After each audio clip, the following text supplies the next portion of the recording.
Quiet. In the year 1980, on Wednesday the 9th of July at exactly 11:54 p.m., a little girl named Jodi Ann Arias was born in the city of Salinas, California, and completely unbeknownst to her doting parents, was destined to become one of the most infamous people in the United States of America. Okay, I gotta pee.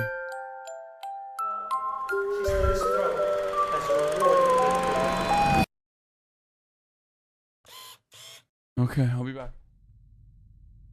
From what we know about her behavioral sequences, and despite what her defense team would later want you to believe, there's virtually nothing in Jodi's childhood that can be linked as a contributing factor to what she would eventually be capable of. The only thing worth mentioning was that she dropped out of high school in the 11th grade to pursue a career in photography, but it went nowhere, so she began working at a hotel restaurant which became her occupation for the next 8 years. In February of 2006, at 26 years of age, she began a new job as a salesperson for a network marketing company called Prepaid Legal, and it was through this occupation where she crossed paths with fellow sales representative Travis Alexander, a 28-year-old practicing Mormon from Arizona, who also worked part-time as a motivational speaker. When you get someone to the briefing, they say no, that counts. When you get someone fully exposed and they say no, that counts. Every time you get one of those, cross one off the list. By the time the 100th one's crossed off the list, you won't be able to spend the money. He was a very charismatic young man, which immediately caught Jodi's attention. They met at a business conference in September of 2006 and began a curious relationship from that point forward. To cut a long story short, Jodi was in love, and Travis was not. They broke up after just 5 months, but soon after the split, Jodi moved from her grandparents' home in Yreka, California, into an apartment just 2 blocks from Travis's house in Mesa, Arizona. She was at that moment labeled the crazy stalker ex by all of Travis's friends, and although Travis agreed, he would continue having sex with her out of pure convenience. She would show up unannounced on countless occasions, sometimes in the middle of the night, and Travis would let her in every time. It became somewhat of a routine, and a dysfunctional situation that neither were happy with. Travis, although he enjoyed the sex, essentially wanted her out of his life, while Jodi desperately wanted a serious relationship. And going off the myriad of entries in her diary, she firmly held on to the belief that they were meant to be together. In late May of 2008, however, she would ultimately have a change of heart.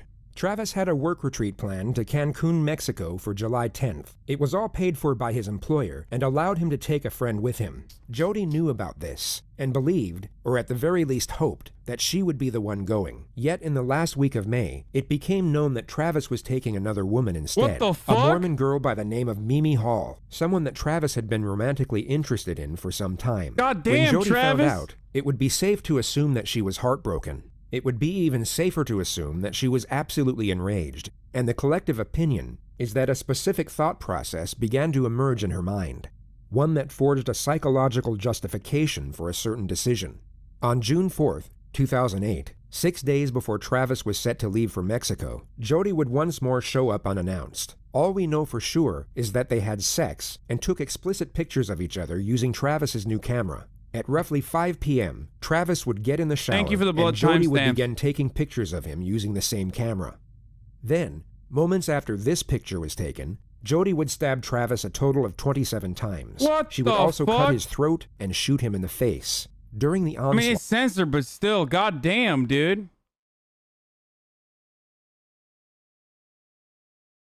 Oh, blood is coming in here now Travis's anyway. camera took 2 accidental photographs. The first was taken as Jodi dropped it during the onset of the attack. The second was Oh, there is blood, yeah. taken as she kicked it by mistake while moving Travis's body. Oh It my showed God! Jodi's foot and a fatally wounded or deceased Travis. The amount of time that passed from the 2 photographs was 62 seconds. Jodi then spent an estimated 45 minutes cleaning down the crime scene to make sure none of her DNA was left behind. This included wiping down the victim's body with a cup of water and a cloth. She also deleted the pictures from Travis.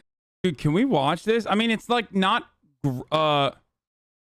I did change the title, and there is trigger warning in the title already. Shut the fuck up. It's not like a lot of blood.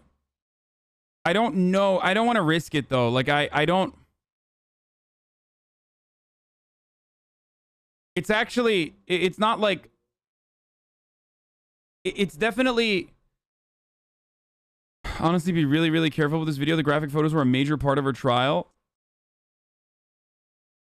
Travis's camera before throwing it in the washing machine. She would then drive back out into the desert and leave Travis a voicemail for the purpose of placing herself away from the crime scene and giving herself an alibi. I know Leslie called you, so I already talked to her, so you can call her back if you want, but it's not necessary. My phone died, so I wasn't getting back to anybody. And what else? Oh, and I drove 100 miles in the wrong direction, over 100 miles, thank you very much. So yeah, remember New Mexico. Content that exclusively focuses on extreme or gratuitous gore and violence is prohibited? Yeah. But I don't know if I'll just hide the blood parts. It's not like anything bad, but prevent me from going into the 3 digits, so fun. Tell you all about that later. Also, we were talking about, when we were talking about your upcoming travels my way, I was looking at the May calendar, so I'm all confused. But Heather and I are going to see Othello on July 1st, and we would love for you to accompany us. Let me know, and I will talk to you soon. Bye. End of message. Jodi would then drive to another man's house in Utah by the name of Ryan Burns and stayed the night. He would later testify that nothing seemed off about Jodi's behavior, only that they kissed and engaged in sexual intercourse. Travis's body was discovered by Mimi and her friends 5 days later, the day before they were supposed to leave to Cancun together. How long were you there trying to get into the house? Just, a couple of minutes. I banged on the door, rang the doorbell over and over again. Nobody answered. I was scared that something might be happening to him because I knew that he had a stalker. Travis's friend on the phone suggested that we go in through the garage and look for him in the house. And then as soon as they said that they saw blood, that there's blood everywhere, I stopped looking and said, he's dead, he's dead. And so immediately... Bro, how do you fuck right after you murder?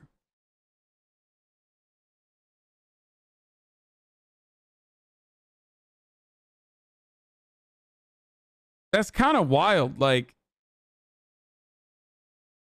she had sex, murdered a dude, and then literally drove. She fucked, murdered, and then fucked again.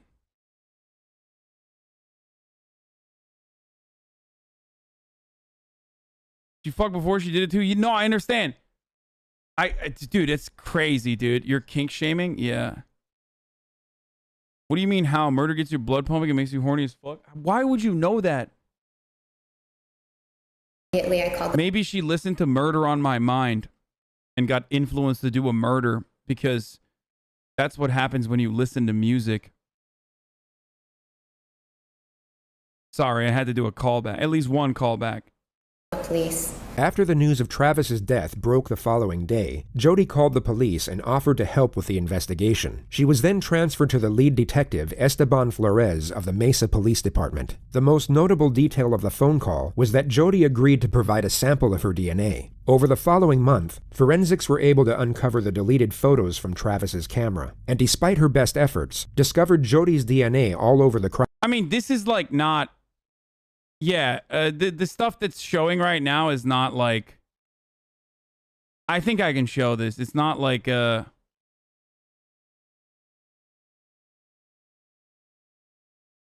It's like a little bit of blood. It's not like fucking crazy amounts of blood.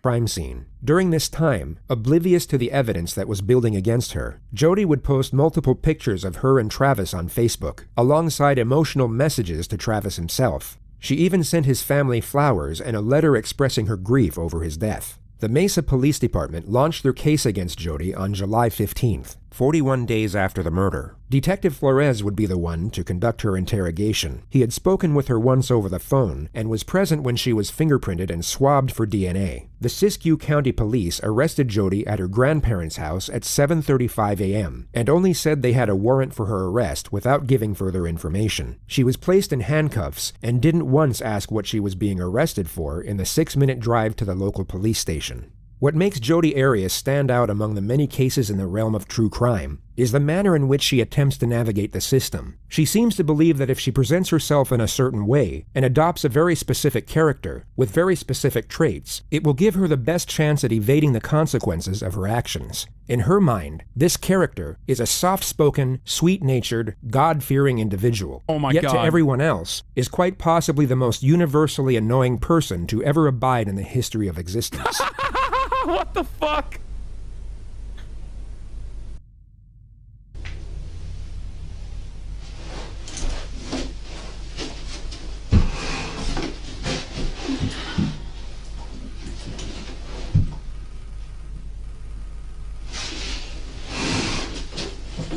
fucking got him, dude.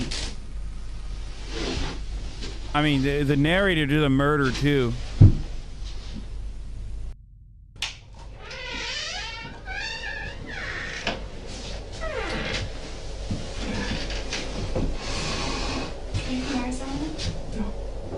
Someone said, I have to read this. Sushi Sunday says, by sitting.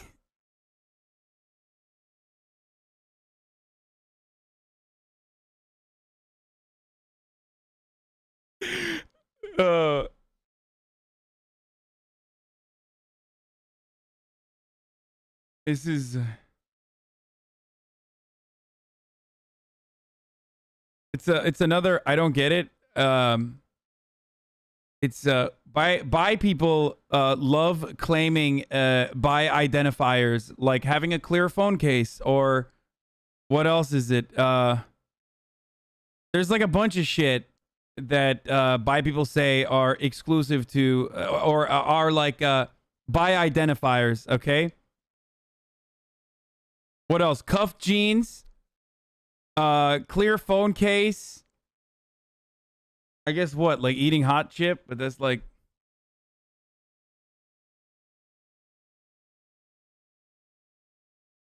If you don't get it, you're straight. All the bi signifiers are completely arbitrary and have nothing to do with anything. Okay, dude, why you gotta be so serious, dude? Like, obviously we're joking.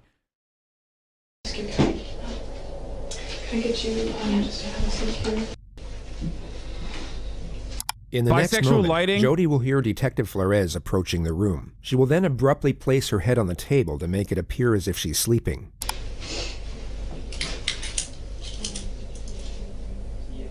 She will now notice the detective has instead walked past the room and then revert back to her regular sitting position.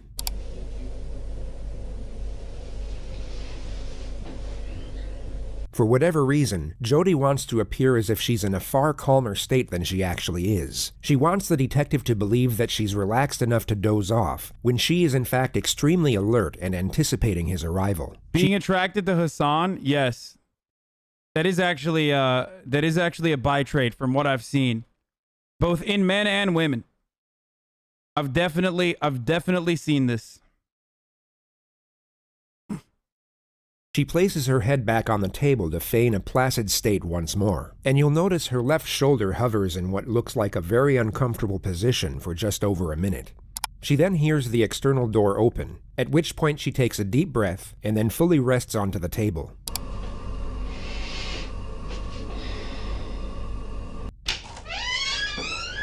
Okay, let me get those off you.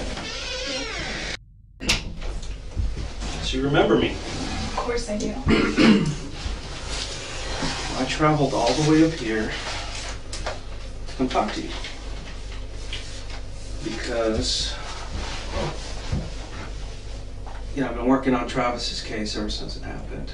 Okay, and I know exactly when it happened, when he was killed. I know a lot of details. And just recently we found quite a bit of evidence. And I'll discuss that with you. The main thing that I'm looking for, though, is answers on why certain things happened, why they went so far, and also get your statements. Okay. She's been brought to a police station in handcuffs, and now just told her arrest is concerning the death of her ex-lover. An innocent person sitting in her position would want immediate clarification as to what exactly is going on. Jodi doesn't inquire further, just gently accepts to cooperate after being given a very vague, yet highly accusive clarification of the situation. A lot of details on this case that haven't been released to the public, and not even to Travis's family. And those details are known only by us and the person who did it. Okay, and that's one of the reasons I'm here, is because I believe that you know some of these details. Okay. And I think you can help us. I would love to help you in any way that I can. Okay. Because we're here at the police department, the sheriff's department here in, was it Siskiyou County? Siskiyou. That's what it's called, okay. And you're considered under arrest or detained. You're not free to go. And I'm a police officer. I have to read you your rights. Okay, I'm sure you've heard them on TV. You know, I have to read them off this little card here, but they're pretty much the same, and I'll explain them to you as we go. Okay. And you know, if there's a question that you don't want to answer, you don't feel comfortable, you can say no. You know, or you know, you can elaborate as much as you want. It's completely up to you. It's at your speed. I don't want to pressure you. Is this recorded at all, or should we? Yeah, I don't know if there's a recording or something. I don't know if these are voice recorders. I noticed them. I don't know if they have video or if they have audio or batteries or what. I don't think they're on. Hindsight allows us to recognize this is simply an attempt to appear innocent. She seems to think that if she appears confident enough to recommend the use of an outdated voice recorder, that it will seem as though she has nothing to hide in the eyes of the detective. But it's just bizarre. If the detective wasn't already certain of Jodi's guilt, he would most certainly become suspicious at this moment. Sorry, really cold. It's okay. You still heat still? Yeah, I haven't touched those or anything, but Oh, okay.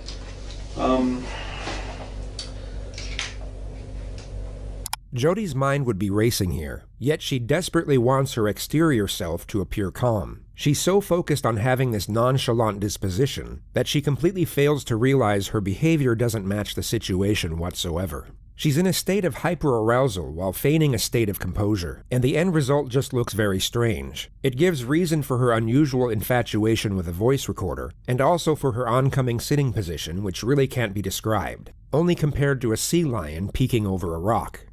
and they're not on, so what I want to do is just get to the bottom of it. Everybody wants to know, okay? And you know, so I'm going to ask you some questions. You can voluntarily answer them if you want. Okay, is that cool? Yeah, that's Yes. fine.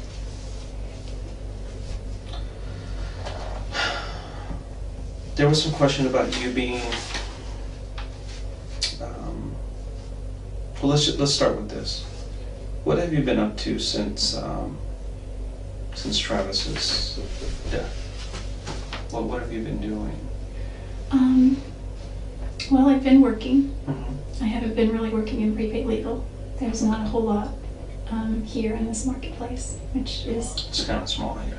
It's small here, and really that could be seen as an opportunity rather than a hindrance, because that just means the market is untapped in a large way. So I could have, if I wanted to, but I'm kind of like a deer in the headlights when it comes to prepaid legal, and I just have a fear of just approaching people. Mm-hmm.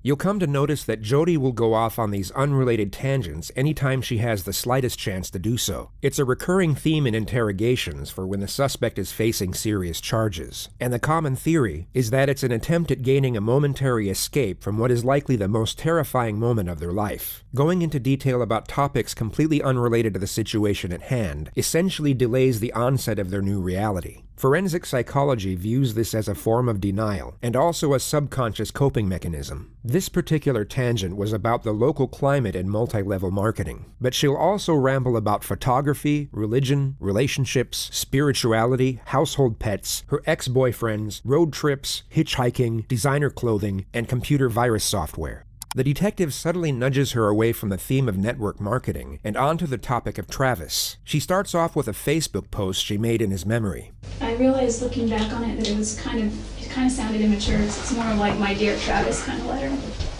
And so I took it down because... More personal? Yeah, some of it was details, a little bit more personal. Not too personal, nothing inappropriate. Just, I just felt funny. I think because I'm a photographer, I tend to communicate more through pictures, so I posted a ton of pictures that I had of him, and I have a ton more that I just can't access right now, and videos and things that I know his family would want, but She then explains how it's hard to talk about Travis's death with the guy she's now dating. and we've been talking a lot, and we try not to talk about that because it's kind of like, ugh. And plus Travis is my ex-boyfriend, but at the same time he's my friend, so while I'm mourning my friend, how do you talk to your new potential possible maybe person that you might start dating about your friend even though he was your ex-boyfriend? So it's kind of a gray area. The detective knows she'll happily trail off until the morning comes, so he cuts her off and locks her into the situation at hand. And I've talked to a lot of people, and Jesus Christ. everybody's pointing a finger at you. You know, I don't even know where to begin. I don't know to talk about the arousal, or I don't know if I should talk about her trailing off, or she is just like, Jesus fucking Christ, dude. The moment that someone starts talking about antiviruses in the middle of a fucking conversation like this, you just, you know, when you're under the suspicion that you might have murdered your boyfriend, it's like, it's a wrap. It's GG's. Everybody is saying, I don't understand what happened to Travis. I don't know who killed him. But you need to look at Jodi. And sometimes the simplest answers are the correct ones.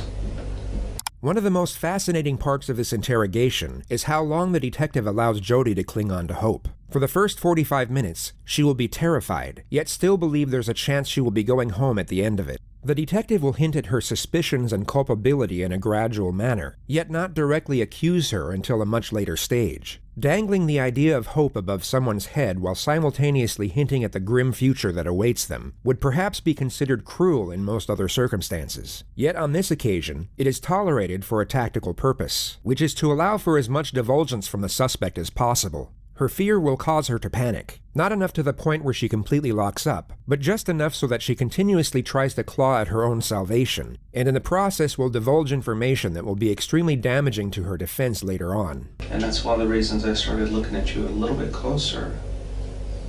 And over the last month or so, I've gotten into Travis's life, talked to all his friends, his family. I got a really good understanding of who he is now. And I got a very good understanding of your relationship with him. Obviously you weren't boyfriend and girlfriend anymore, but you were still having a sexual relationship, which, Does his family know about that? Just curious. No, his family doesn't know anything. Yeah. I'm interested in protecting how he's remembered as well. And just for the purpose of integrated context, at Jodi's trial, she would label Travis a sexual deviant, a domestic abuser, and a pedophile. He truly had feelings for you. And for some reason, he felt that the relationship between you and him was somewhat unhealthy, but he couldn't stop it. And I assume that's probably maybe the same way you felt about him, or maybe you didn't understand why he didn't believe it was healthy. No, I didn't think it was healthy either, spiritually at least, and probably emotionally, but mostly spiritually. And I think that kind of, once you have something that's not healthy spiritually, it filters through all aspects of your life. Her dialogue alters from spirituality to her work history and then to her finances before moving on to her family. Bear in mind she wasn't asked about any of this. Financially, I wasn't doing well. I missed my family. I moved away shortly after high school, and I come back to visit, but I realized over the years I'd missed out on a lot of things with my little brother and sister. I missed out on just their karate or their baseball or cheerleading or... The detective nudges her back to the subject of Travis once more. He asks if the sexual element combined with his religion was the reason the relationship didn't work. Jodi then takes it upon herself to recount her sex life history and simultaneously preach about her own devotion to the Bible. I've had a couple of serious relationships before where I was intimate with a few people, and it's kind of silly, but I used to always joke that regardless of what the Bible says, and yes, I'm Christian, I just live my life by the 10 Commandments, and those are my rules. You know, thou shalt not this or that, but it doesn't say thou shalt not fornicate. So I just used to joke about that. We did pray about it. I remember we knelt by his bed once, and surprisingly, he suggested it. Normally, you know, I would suggest that we pray before we go on a trip or before we eat if we're alone. It was kind of unusual for him, huh? Yeah, because he was very resistant to prayer. He's like, so I'd say, will you say a prayer? He's like, why don't you say a prayer? Why don't you say a prayer? Why don't you say a prayer? So we'd go back and forth. Jodi, will you say a prayer? And I said, sure. And Travis was like... The detective endures as much prayer talk as humanly possible before shifting the topic once more. He was at a point in his life where he wanted to really start settling down. He felt like he needed to kind of grow up. Mm-hmm. You know, become a husband, become a father. Did you guys ever discuss possibly getting married or anything? When we were dating, we did. Okay. Once we broke up, he brought it up. He actually proposed to me. a lot of times, but he wasn't serious. Let's move to after the breakup. Oh, okay. What kept you in Mesa at that point? I actually moved to Mesa a few weeks after we broke up. Really? Mm-hmm. And then there was a time period you really wasn't seeing anybody, and then Mimi came into the picture. What did you think about her? And I didn't know a lot about her. She seems like a really nice girl. He showed me her picture on Facebook. You know, I don't think she had a lot of pictures on there. He said that he's not sure why, but he's pretty sure that she could be it. And I was happy for him. I didn't find out about Lisa. This conversation you had face to face with him? Yeah, or? yeah, it was in his room. And he had his laptop, you know, just on his bed. Jodi is desperately trying to make it appear as though her and Travis were on good terms. But this is just overkill. Jodi was labeled the crazy stalker ex by all of Travis's friends, and even Travis himself. The idea that he would show and then discuss any potential future romances with Jodi is ridiculous. And I truly believe he does love her still. Oh, he does. Travis had a, he's what you call a player. You know what that means? Yeah. He kind of pulls girls in. Anybody, though. He was reluctant to make a commitment first off. And truly, he didn't think that you were marriage material. And I don't know why not. I mean, I see you. You're a wonderful girl. You're struggling. You're trying to make your way through life, and I don't see why you guys couldn't have made it. I think we have very different philosophies on a lot of ways. We would argue about the dumbest things, and like there was so many times where I just couldn't wrap my mind around what he would. I could, but I would try to get him to do the same for me. Like there was a time when I broke down on the way to LA once, and my car got a flat tire, so I had at the time roadside assistance because my car was still under warranty. And they went to take the car in to change the tire and realized that when they sold me the car, they didn't give me the wheel lock key. What is this? What is the technique being applied by the detective here? Like, just listening to her endlessly fucking go on just because she's hot? Like, what's the detective technique here? Is it called just simping for the hot murderer? Like, this technique used by the detective is called let her ramble on for, 7.5 hours. Chat's taking notes on baiting. Oh, I forgot. The actual other technique being applied here is the top of the hour technique, where streamer is cooking curry chicken in the background. Okay, because his mom won't. So he has to make his own curry chicken in the background while watching the video on his phone, and then coming over to run a 60-second ad break at the top of the hour. Now, this technique can be avoided. Okay? And that's called subscribing with a Twitch Prime. If you use the... Bro, you're literally 34? No, I'm not 34. Fuck you. It's called subscribing with a Twitch Prime for free. By that way, with that technique, you can avoid the ads. So there is that. And yes, my mom is not cooking my chicken tendies tonight, and I am upset about it. Okay, shut up. Here is the ad break now. Fuck you. I was kind of hungry. It was dinner time. It was 7:38, and it was dark because it was January. And the tow truck guy said, there's a Denny's 2 blocks down here, and there's a Jack in the Box there, and he was driving me to the motel. I said, is there an IHOP around? Because I really like IHOP. He's like, yeah, but it's kind of like 5 miles back in the other direction. I was like, okay. He's like, I can drive you there if you want. And I was like, he's like this short Mexican guy, and he seemed really harmless, and I was like, okay. And he, and I asked him about his life, and he had a wife and kids, and so he wasn't flirting. The travels of Jodi and the sweet Mexican continues on for another 2 minutes. The detective then brings Jodi's attention to what he already believes was the trigger motive for the murder. So, moving over to his trip to Cancun that he was going to. When did you first find out about that he was going with Mimi? Oh, I found out about that at his memorial services on Monday. It was the Monday night memorial service. You didn't know he was taking Mimi? I didn't know that. I think that's awesome, actually. Right.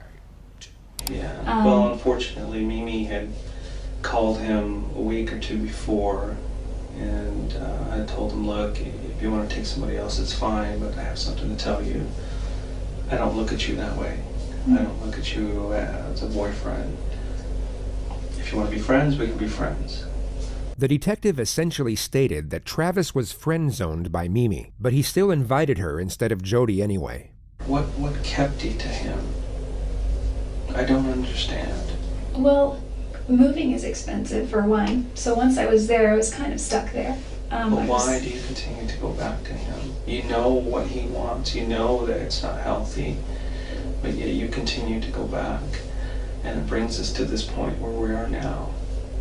Part of my perspective now has to do with the fact that I'm going through a repentance process that I've worked out with, with my bishop, and he's given me, certain scriptures to read and ponder and pray about. And Preacher Jodi emerges for another 2 minutes, going into detail about scriptures and baptisms. The detective then interjects and starts getting more confrontational with the facts about Jodi's behavior towards Travis. And obviously you guys kept this relationship hidden from everybody else, and because nobody really knew about it. well, There were some people who I talked to and said, yeah, they continued to have a relationship even after they broke up. And there are others who were saying that you had become obsessive with him to the point to where you would go into his house when he wasn't there or when you weren't invited, and he would talk to people saying, she just kind of showed up, and I don't want to tell her to leave, but I don't want her here. oh, must have been early on, Yeah. because there were a couple times when we established a rule early on, just don't come over unless, he said, you can come over anytime, but I need to know first. The detective then starts ramping up. Bro, that is... oh, brother. I just want to say, be careful who you have sexual intercourse with, okay?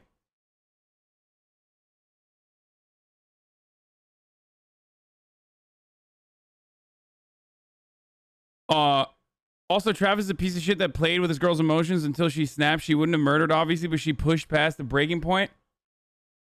What? What?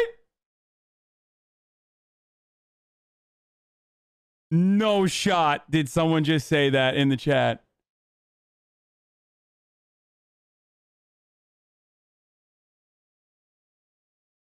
Dude, get the fuck out, dude.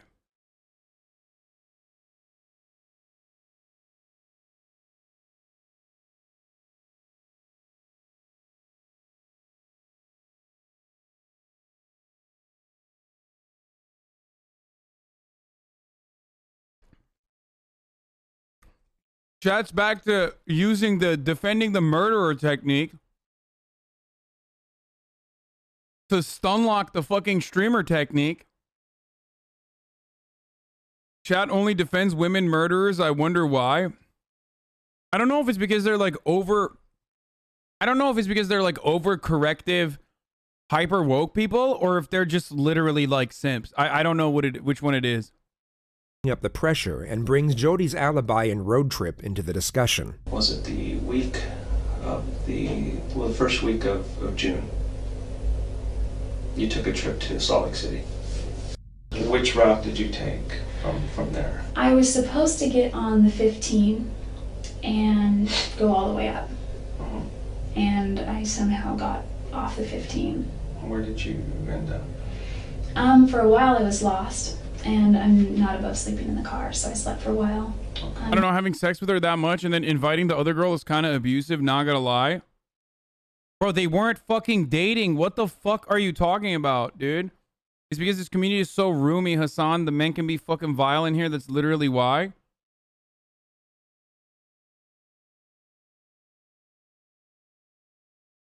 What the fuck? Also, no matter what happens, like...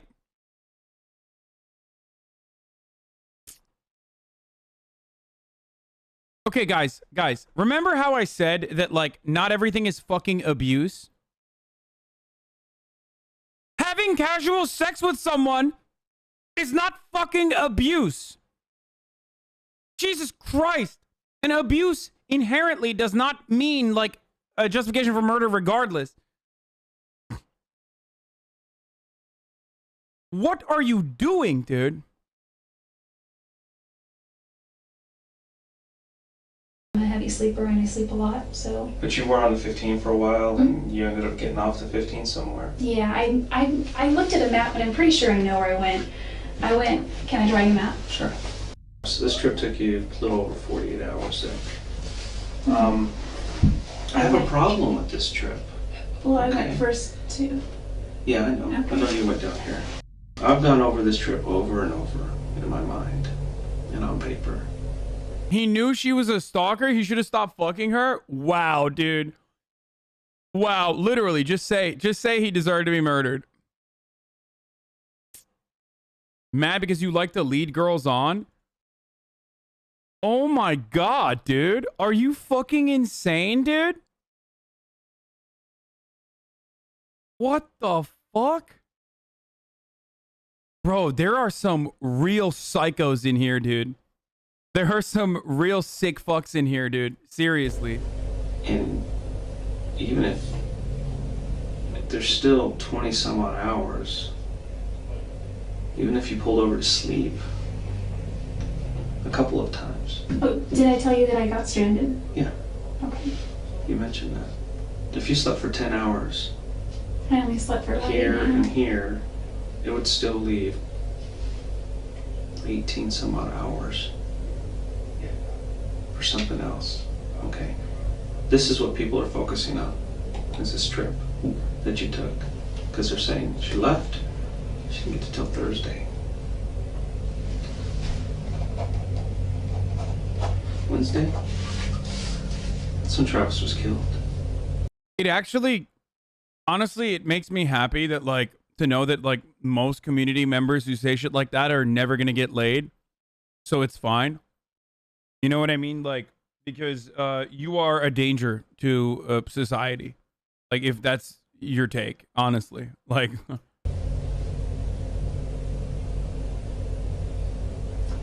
I did not go near his house. Aren't there? I pulled your cell records. Your cell phone was turned off between here and here. Well, I didn't turn it off physically, but it died.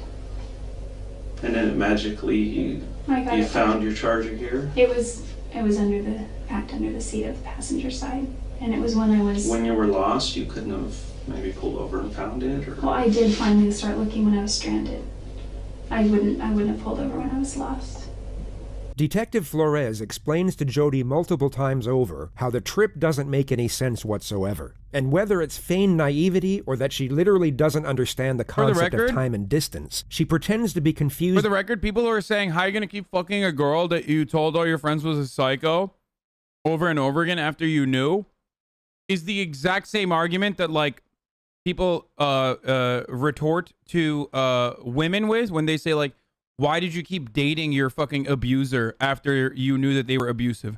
I'm just letting you know that you are literally doing that, except in the emotional or physical abusive domestic relationship, like, it didn't end in a murder, whereas in this one it did.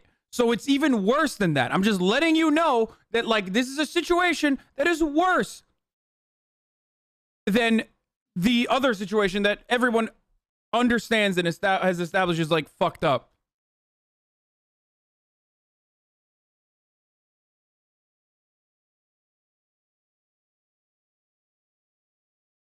by the allegation rather than actually confront it. This goes on for 3 minutes before the detective confronts Jodi with the evidence of the photographs on Travis's camera. But I don't think you're being completely honest with me about that trip. I honestly got lost. It's bad timing. Were you at Travis's house on Wednesday? Absolutely not. I was nowhere near Mesa. What are you talking about? Women get murdered over that almost every day. Hey, asshole. How do you not understand that that's unjustifiable? Whereas they're only one person in one instance is being justified here. That's literally my point.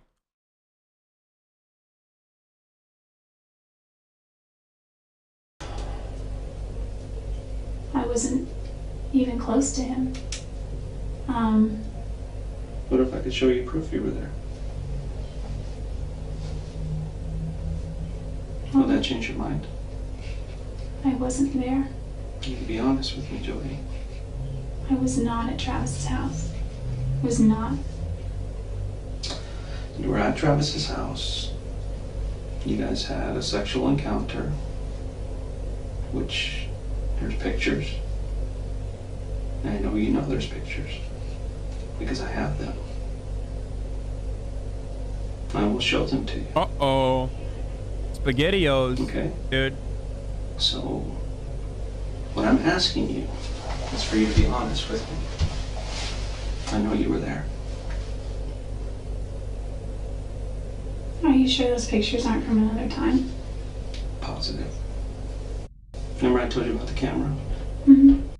The card's intact. Remember I told you that card was destroyed? I didn't want to tell you the truth. And I have pictures of you in Travis's bedroom with Travis, pictures of him, and it's obvious you guys are having sex, taking photos of each other, and they're dated and time-stamped on the day he died. Are you sure it's me? I mean, that because I was Jodi, not there. It's you. And you know it's you. I mean, literally caught in 4K. Like, actually caught in 4K. Maybe 8K. I don't know how many Ks there are in here, but being murdered doesn't make your past actions that led to the horrible event automatically ethically good and justifiable and can't be questioned. No, you're correct. Except, you know, having sex casually with someone is not fucking abuse when the other person is consenting to doing so. You fucking freak. You absolute psycho.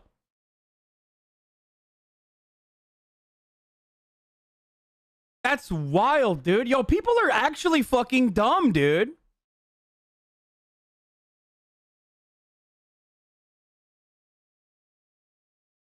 Not just consenting, initiating. Oh, fuck, dude. Shit, dude. I didn't realize, like, having a fuck buddy means that, like, that could have led to him being murdered. Fuck, dude. Bro, you guys are, oh my God. Some of you literally, again, like I said.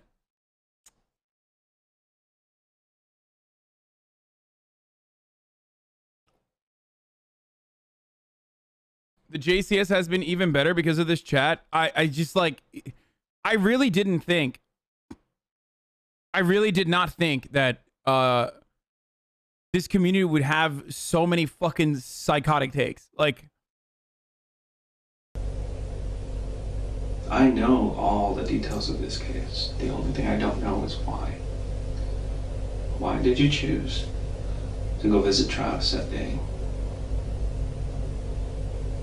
And why did you do what you did? I would never Why, hurt Jodi? Travis. You did. You hurt him. I like how you use your platform to undermine people. Dude, learn how to spell, you fucking idiot. Undermined. Learn what words are if you're going to use them, okay? With your $2 words. That's why we're here. That's why I flew undermined. There's an E in the end of that. About this. I can just arrest you and throw you in jail, but I want to know why. Why did you do this to him? I wouldn't hurt Travis. He's done so much for me. I know you took pictures of him in the shower just before he died. I don't think he would allow that. Mm-hmm. And the camera actually took a couple of photos by accident during the time that he was being killed. Really? Yeah, Jodi, really. You were there. Quit playing this game. It's time for you to just come out and I didn't tell know. me. I did not hurt Travis. Dude, we've gotten so used to, like, good detectives that like when one of them is bad, it's so obvious. Like this guy sucks. And one thing I realized is that in a lot of instances, if someone is like caught dead to rights, like caught in 4K, whatever, the detectives really fuck it up, dude. Like he's just like, come on, just submit it. Like, dude, what are you doing? Like, what the fuck are you doing? This guy's good. I mean, I don't think so. I think he's just like, he keeps saying like, come on, come on, come on. That detective's son literally died the week of the trial and he still went. Holy shit, that's crazy. I think he's being too direct. Yes, that's hindsight bias, maybe. This is a method called hindsight bias.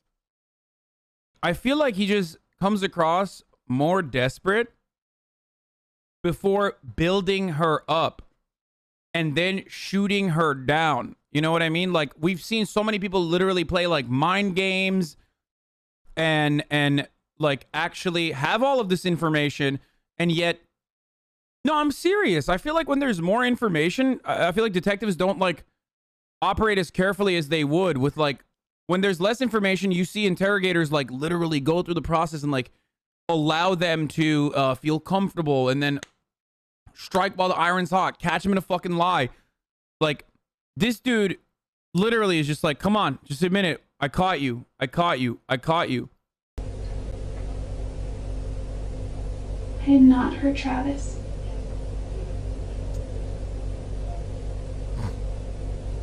I wouldn't do that to him.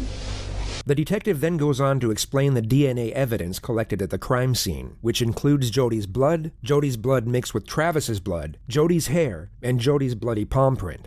You either had blood on your hand and you touched the wall, or there was blood on the wall and you touched the blood.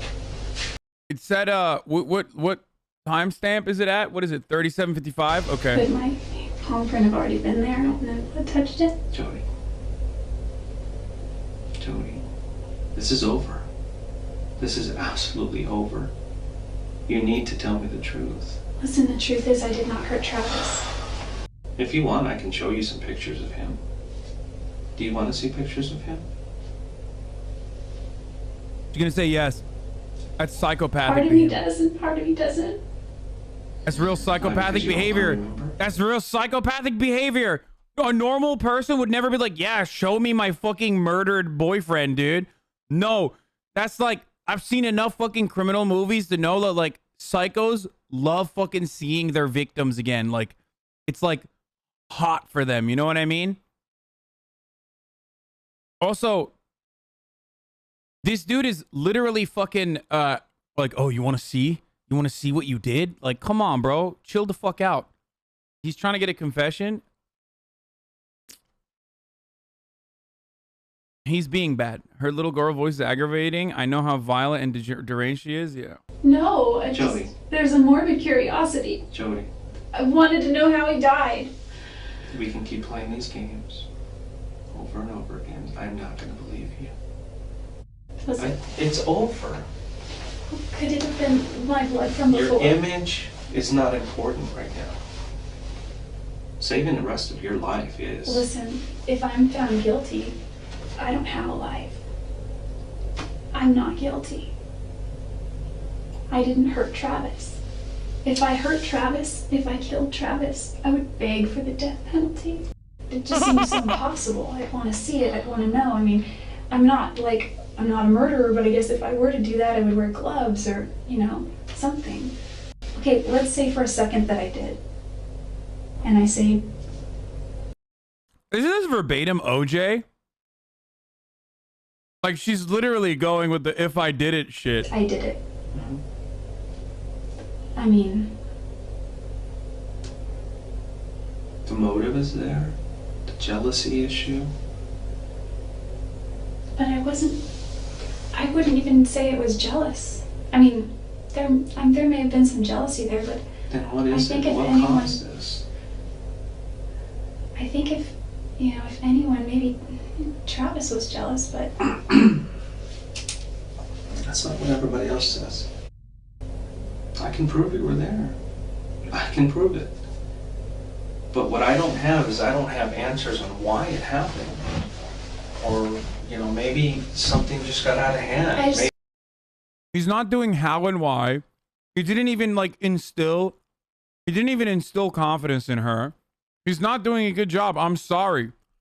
He has her dead to rights, and that's precisely why they're not being clever with the fucking interrogation in this one. Backseat detective? I'm just saying, dude. Motherfuckers act like we didn't watch Casey Anthony walk last night. Like, he's not applying any of the techniques, dude. Bro, you watched 4 videos, now you're an expert? Yes, I am literally the embodiment of Twitch chat, okay? Someone who grossly overestimates their intelligence because they watched 3 YouTube videos. Okay? I am you. I am you. Maybe things got out of hand. Did you find the gun? Maybe that would... Jodi, we're just playing games here. I'm gonna take a little break, but I need you to think about what you're doing here. Because the best thing for you to do is to tell me the truth. It's so important that you tell me. He just let her ramble on and now is like, come on, admit it. We caught you. Why this occurred, what was going through your mind, and what caused you to do this. I'll let you think about that. Okay? And I'm gonna go look for some pictures, and I'll bring them over, and we'll continue this discussion. Okay? Let me go find them. I'll be right back. Tips, I'm not a murderer.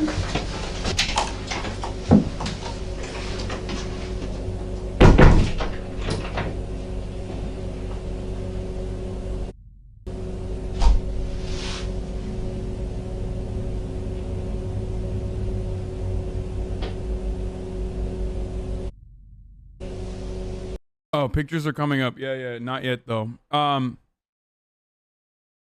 Not yet. Right? He's gonna bring the photos now at 37:30.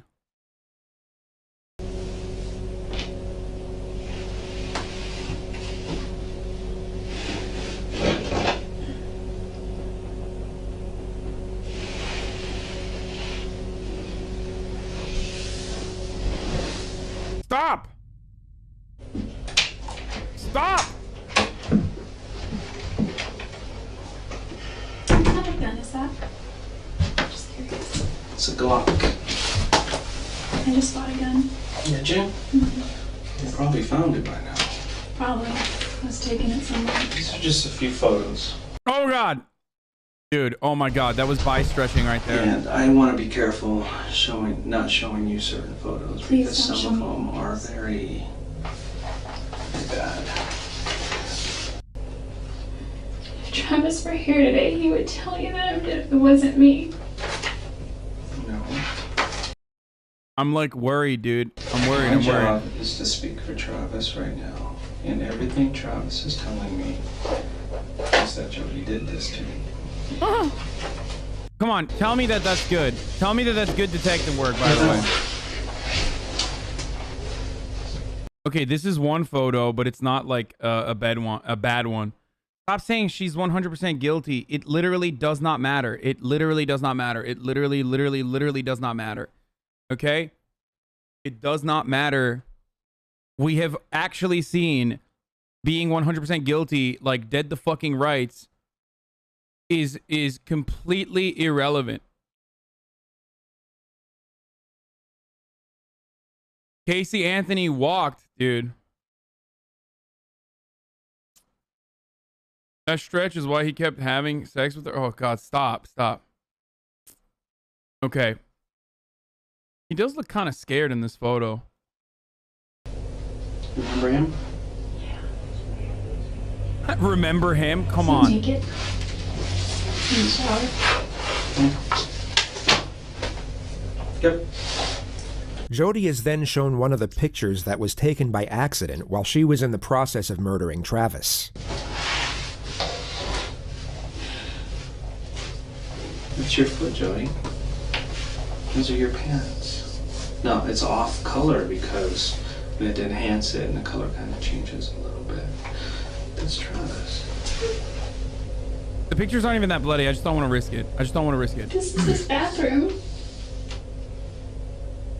That is not my foot. Couldn't even recognize Travis. He'd been there so long. Do you have any recent cuts that are healing? Well, my cat scratches me. Little things. These are all her work. Is there more, Chad? Is there This more? her. That's her. I've got scars. She's a feral cat. All these little things are her. Well, enough about your cat, but there's no doubt in my mind that you were there. There's no doubt in my mind that you did this. None. So you can go until you're blue in the face and tell me you weren't there and you had nothing to do with it. 134, 205, I don't know 210. why. For real? It's killing me inside. I That's don't know the why. thing. Like, there's no reason for it. There's no reason why. There's no reason I would ever want to hurt him.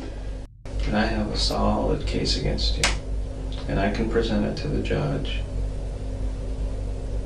As cold as it is now. I don't know why she did it. Or I can present it to the judge with your explanation. If I'm found That's not guilty, what true. happens? What do you mean? You go to jail. Price. Well, what's the price? I don't know. Don't you know what the sentences are? The sentences that are carried for something. It depends on your situation. Bro, she's literally doing RP. Like, this is GTA RP shit, dude. Hey, if I'm guilty, like, what's up? What is she, like, doing a fucking plea bargaining agreement? Like, what's happening, dude? How old you are. It's like, come on, come on. Depends on the You're type of stalling. crime. It depends on whether you show remorse or not. And part of that remorse is at least coming clean. When somebody doesn't come clean, I don't see any remorse. I know you're afraid. But you're already going through it right now. There's no backing up. There's no backing up to yesterday. There's no backing up to that day. It already happened. And unfortunately, you're gonna have to face the consequences. You know, if I did that, I'd be fully ready to face the consequences. I'm not really for things like, you know, I'm all for the 10 Commandments, thou shalt not kill. Mm-hmm. Okay? I just can't. I didn't kill Travis. I just didn't. Everybody knows murder is immoral in Christianity. Duh. That's a foolproof method. I don't know why they didn't just let her go, dude. Also, what I find additionally strange about this entire thing is, like, what Christian brings up the 10 Commandments? It's like something you say if you're lying on the spot about being Christian. You know what I mean? It's like when Donald Trump says, like, I love the Bible, and they're like, oh, which one? He's like, all of it. All of the verses, all of them, they're my favorite, believe me. Like, oh, wow, I didn't realize, like,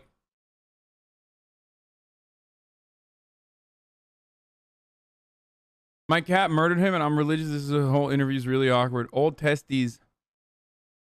He's Mormon, not Christian. No, he's Mormon, and Mormon is still Christianity. Shut the fuck up. Okay, it's just an extension of Christianity. And I don't think she's is she Mormon too? I did not take his life. You need to come out and tell me why this happened. I will not accept any other excuses. I will just move on with my investigation, with my final report, submitting all the conclusions and all the evidence. And we can just let a judge and a jury decide. We can leave it in the What hands of about a a lie jury. detector test? We can do that, that's fine. Would that help me at all? I mean, you can't use them in court, but Well, then there's no point in taking it. took a knife to him. It's like saying Islam is an extension of Judaism. stop. Islam is an extension of Judaism. It's an improvement of Couldn't all stop. of the other, in the eyes of Muslims. I mean, Islam is the most improved, updated version of all Abrahamic religions. So yes, Muslims wouldn't even get mad at that. They would literally say that, yeah, no, it's true. Before you knew it, it was all over, and then you panicked. I've never been that angry at him. Not enough for that. I've been so far angrier at other people, at other ex-boyfriends. Then tell me who could have done this. Who did this? I don't know, but if I go to trial for this, and if I'm convicted for this, whoever did this is going to be sitting very pretty somewhere. Glad that it wasn't them. And it's my job to make sure that an innocent person does not go to jail. But I don't see an innocent person sitting in front of me. Travis is Bro, down. like, ask her what she thinks happened or something, dude. It's like, dude, we have your photo. You fucking foolishly took photos on your fucking camera.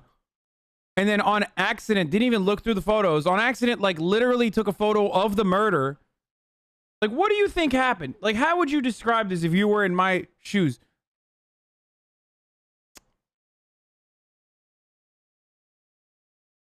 I just want to know, like,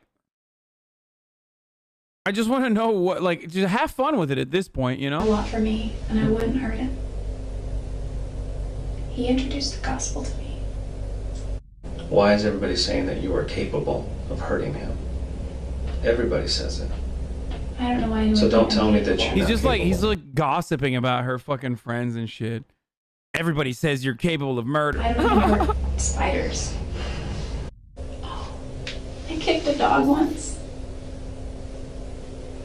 I was a freshman in high school, and I love animals. And we had this dog, his name was Doggy Boy. And What my is this parents, fucking until this dog that they story? have now, have never been able to, and I don't mean just them, we as a family have never been able to care for a dog properly as far as give it attention and take it for walks and be consistent.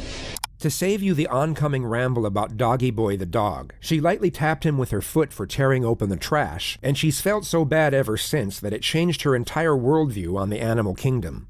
She now apologizes to the dog, through the detective, who's conducting her interrogation for first-degree murder. And I need to apologize for that to him. I know it sounds weird, my relationship with animals. It's kind of like they're like people too, you know, they have souls.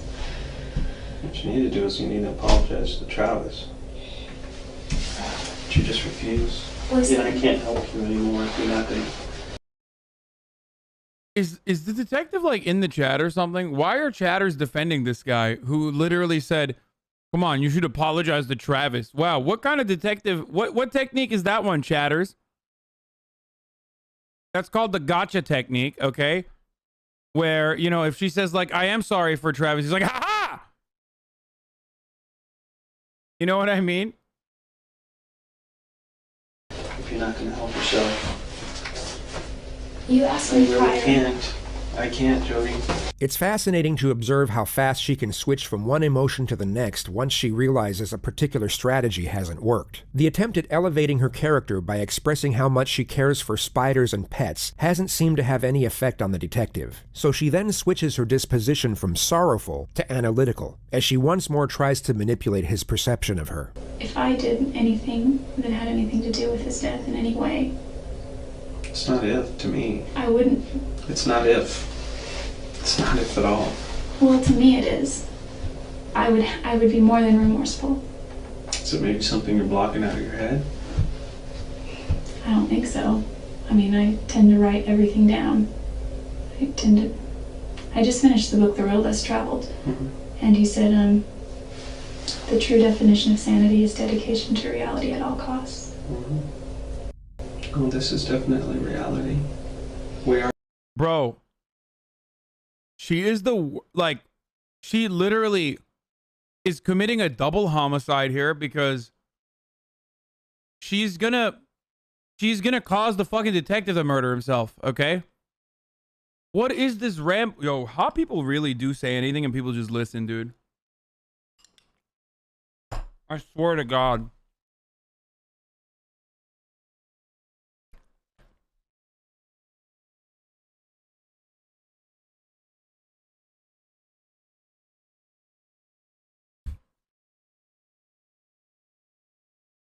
Why do we think we listen to you? Okay, bro, she's like Robert Frost wrote. Robert Frost once wrote a wonderful book. Or is that even Robert Frost? Like, I mean, The Road Less Traveled is a poem by Robert Frost, but I don't know if there's like a book too. Is it not? She says she read a fucking book, so. Or, oh, is The Road Not Taken? Yeah. Is she talking about a different book? I don't fucking know.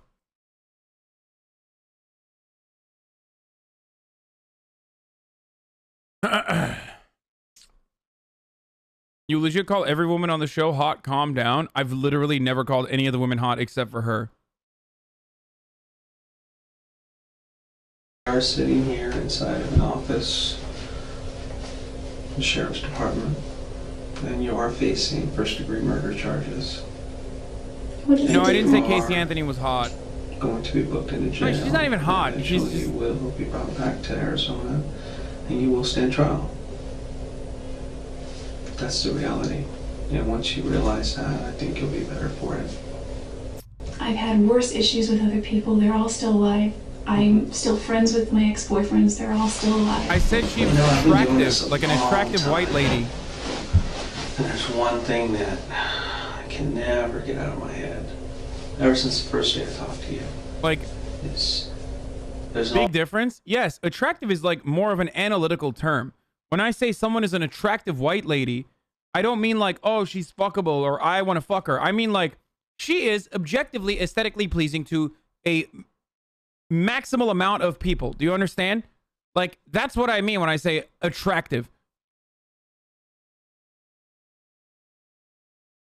Do you not see the difference there? And I was saying that when I was talking about her situation, like, and why she was getting away with it.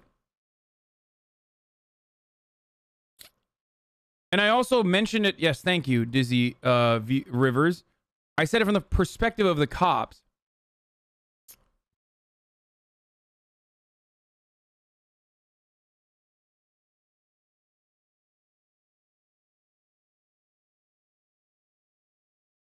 All saying that, you know, someone's just not acting right.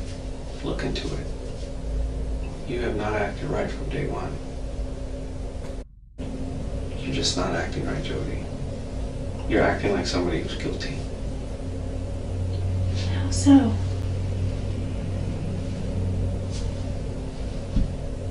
You tell me. I know because I've been doing it a long time. It's taken me a not that I long time to figure it out. But within the first 30 seconds to a minute of a conversation, I know when somebody's acting right. There's a certain way people act. How did I act that would It's not make you like think? It's not like TV. It's not anything like that. It's not That's just terrible. in movies. Is it because I'm not crying? No. It's not because of that. What is it? I mean, I'm not going to change how I act. He literally sounds like he's trying to flirt with her too. Like he's like, yeah, I'm pretty smart. I'm kind of like Sherlock Holmes.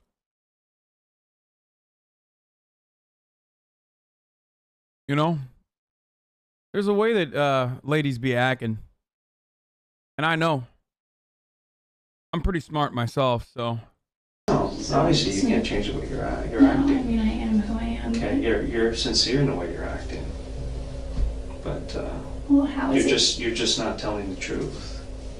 How is it different? Well, it's not really something you need to focus on anymore. After Jodi failed her attempts to extract inside knowledge on the best way to behave in order to appear innocent, she then attempts to explain why she hasn't been able to appear innocent. It's not that I'm not remorseful that he died. The reason I hesitate is because maybe this is something that's wrong with me psychologically, is I think of the butterfly effect. And it's like, you could say that the guy pumping gas down at the gas station could have potentially, because you see all these movies, these funky movies where it's like this affected this, which affected this, which affected this, if he had never done this. I know if you had never met him, he'd probably still be alive. Okay, no matter what happens, the fact that this detective hasn't taken out his fucking revolver and shot her point blank at this point means that he at least while a shitty investigator, has a lot of restraint. Because, oh my God, dude. It's literally a fucking me or you situation at this point. Like, she is going to murder him by boring him to death by mentioning the most unrelated shit I have ever fucking seen. Like, well, you know, the butterfly effect. That's true. Yeah, that's because you killed him. No, I just can't admit to something that I didn't do. If it would help my case and give me an easier sentence, I know that people plead guilty for those things. No, and I don't want you to do that. That is the absolute last thing I want. I wish that I had answers. I'm sorry. There's just no reason. There's just no reason. There's no good reason why this happened. There's never a good reason why somebody dies like this. This seems to be the moment Jodi fully confronts the reality of her situation. The anguish she has over her own fate will become visible, yet she will now disguise this anguish as grief over Travis's death. She does this by posing a question. How many times was Travis stabbed? More than I want to remember.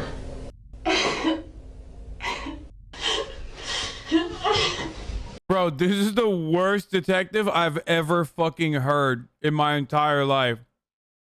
More than I want to remember. Like, you're...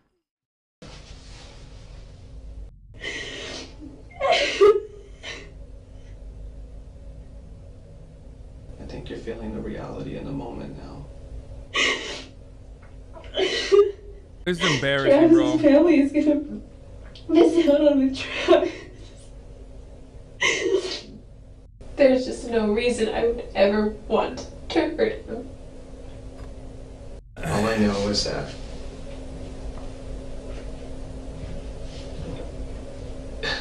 I need a story or else it's just cold. It's so cold. But without the truth, I can't paint another picture. And it's going to be up to the prosecutor to paint that picture. And if you want that prosecutor, and I've met him, and you don't want him. Hassan, 5 hours experience, detective, question marks, hours of experience? Yeah, I could do a better job. I've already learned. Everything I need to know about being a detective, okay? It's over. What, dude? Always blame the black person. There you go. Boom.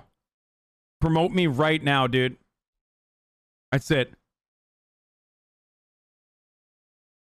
Boom. Fucking immediately. Police chief. That's how it goes.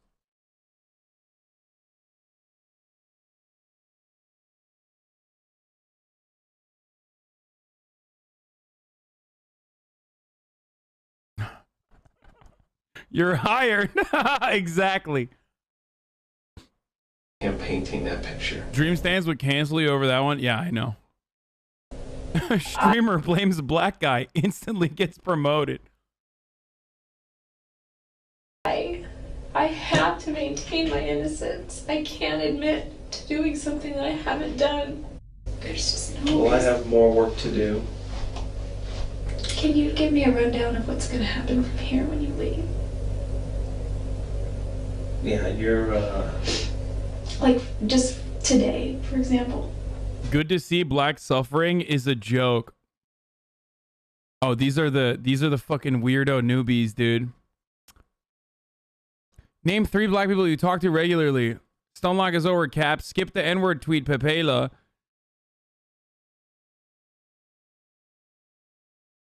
Oh my god, dude. Dude, yes, we're racist, dude. Get out of here. Get out of this racist community. Okay, there you go. I saved you. Motherfucker said name 3 black people, bro. Oh, you say, oh, you say you're anti-racist? Name all the black people, dude. Name every black You'll person. be taken across the street to the county jail. You'll be processed through there. This is a really trivial question, and it's gonna reveal how shallow I am. But before they book me, can I clean myself up a little bit? You're gonna be taken the way you are. I can't give you anything else. do I have to go in handcuffs everywhere? It's just procedure. Whether you wrote a bad check or you're facing murder charges, you're gonna go in handcuffs. Dude, they're fucking back and forth is like triggering me. Okay, I'm telling you, I see like the vibes are fucked in this one. Haha, whether you're handcuffed or whether you wrote a bad check or you murdered someone, you're gonna get handcuffed. Like, what are you doing, bro? Like, what's going on? Are you guys gonna fuck later? Like, what are you? Why are you trying to establish chemistry with the fucking murderer after failing to get her to, you know, admit that she did a murder for like 2.5 hours?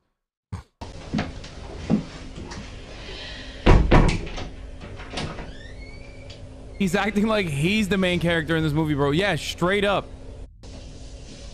Should have at least done your makeup, Jodi. Gosh. I didn't hear you breathe.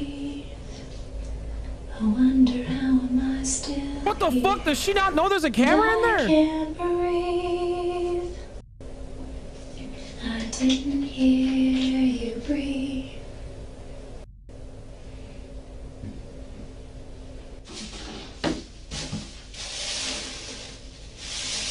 What is she doing?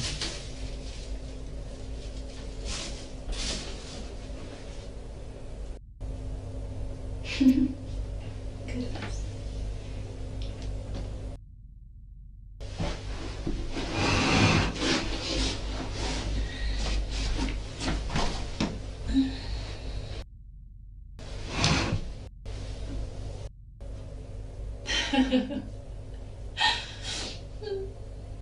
He knows our need. Stop simping! Stop! Where is it? She's so interesting. No, dude. She's fucking crazy. God damn it, dude. What the fuck is wrong with you guys? Still beat me.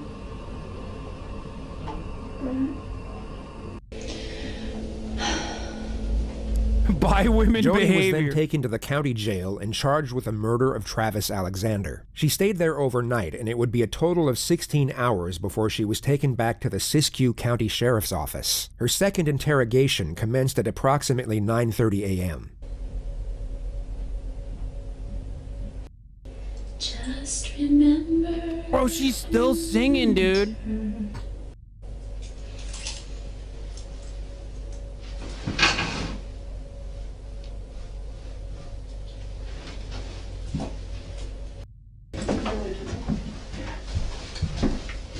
I love that chat's acting like, oh, she's such a small bean, you know? She's such a, what do you call it? Like, small bean by queen, dude. I forget what I was going to say. God damn it, dude. A sussy baka. It's fucking ridiculous, dude. Absolutely ridiculous. Oh, that's what I was gonna say. You're acting like she's a fucking manic pixie dream girl, dude. You're literally acting like she's a manic pixie dream girl. Like, this is Zoe Deschanel. She's so quirky. She's so quirky. Man hates to see a girl boss winning. Yeah, you know what else I fucking hate to see? When I run an ad break and you don't get to avoid it, okay? Because it's top of the fucking hour, all right? And that means it's time for a 60-second ad break.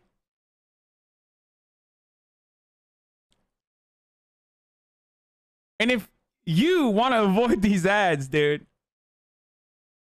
then all you need to do is subscribe. You can do it for $5 or you can subscribe for fucking free with a Twitch Prime, dude. All right? Yeah, you got played, bitch. You got played. You got fucking played. I'm a smooth criminal, dude. If she had bangs, you'd literally be simping too. Probably. But she doesn't. So it doesn't matter. What does matter is Twitch Prime is free. And you can use it on your favorite content creator. Here's the ad break now.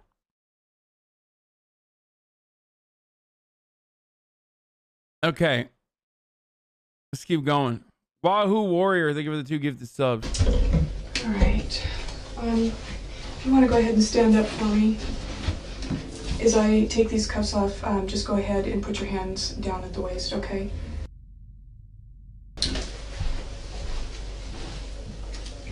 The game plan for this second interrogation will be a lot more strategic. Investigators will have studied the footage the day prior and will now have a greater understanding of Jodi's personality. The initial tactic is for Detective Blaney to criticize and berate the suspect's character while simultaneously reinforcing fear. By the way, do we know if she's bi? Because Chad is like kind of convinced that she's bi, and then now Chad is like comparing her to Kristen Cinema,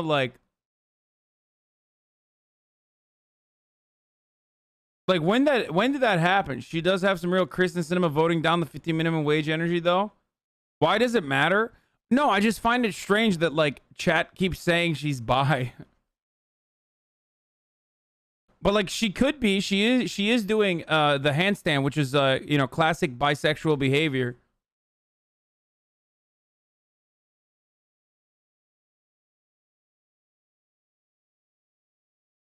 Yeah, bisexuals love doing handstands and sitting weird.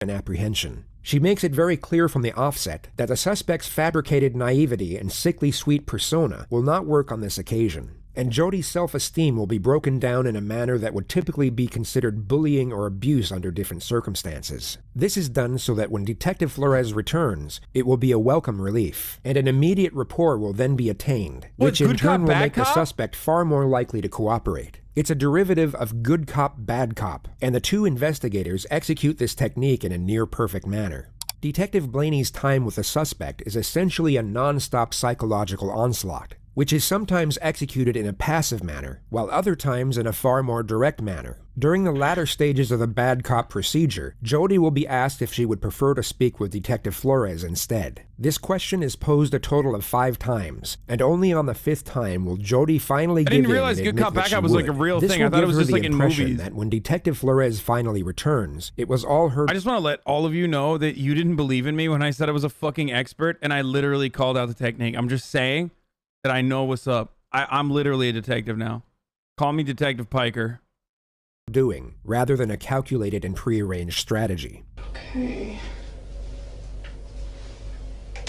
The voice recorder isn't actually for the purpose of recording the conversation. It's just it to is make a her prop to uncomfortable. reinforce the perception of Detective Blaney being the enemy, and not to be trusted. You'll notice that when Detective Flores returns, this device will be switched off, therefore reinforcing the idea that he is the friend who can be trusted.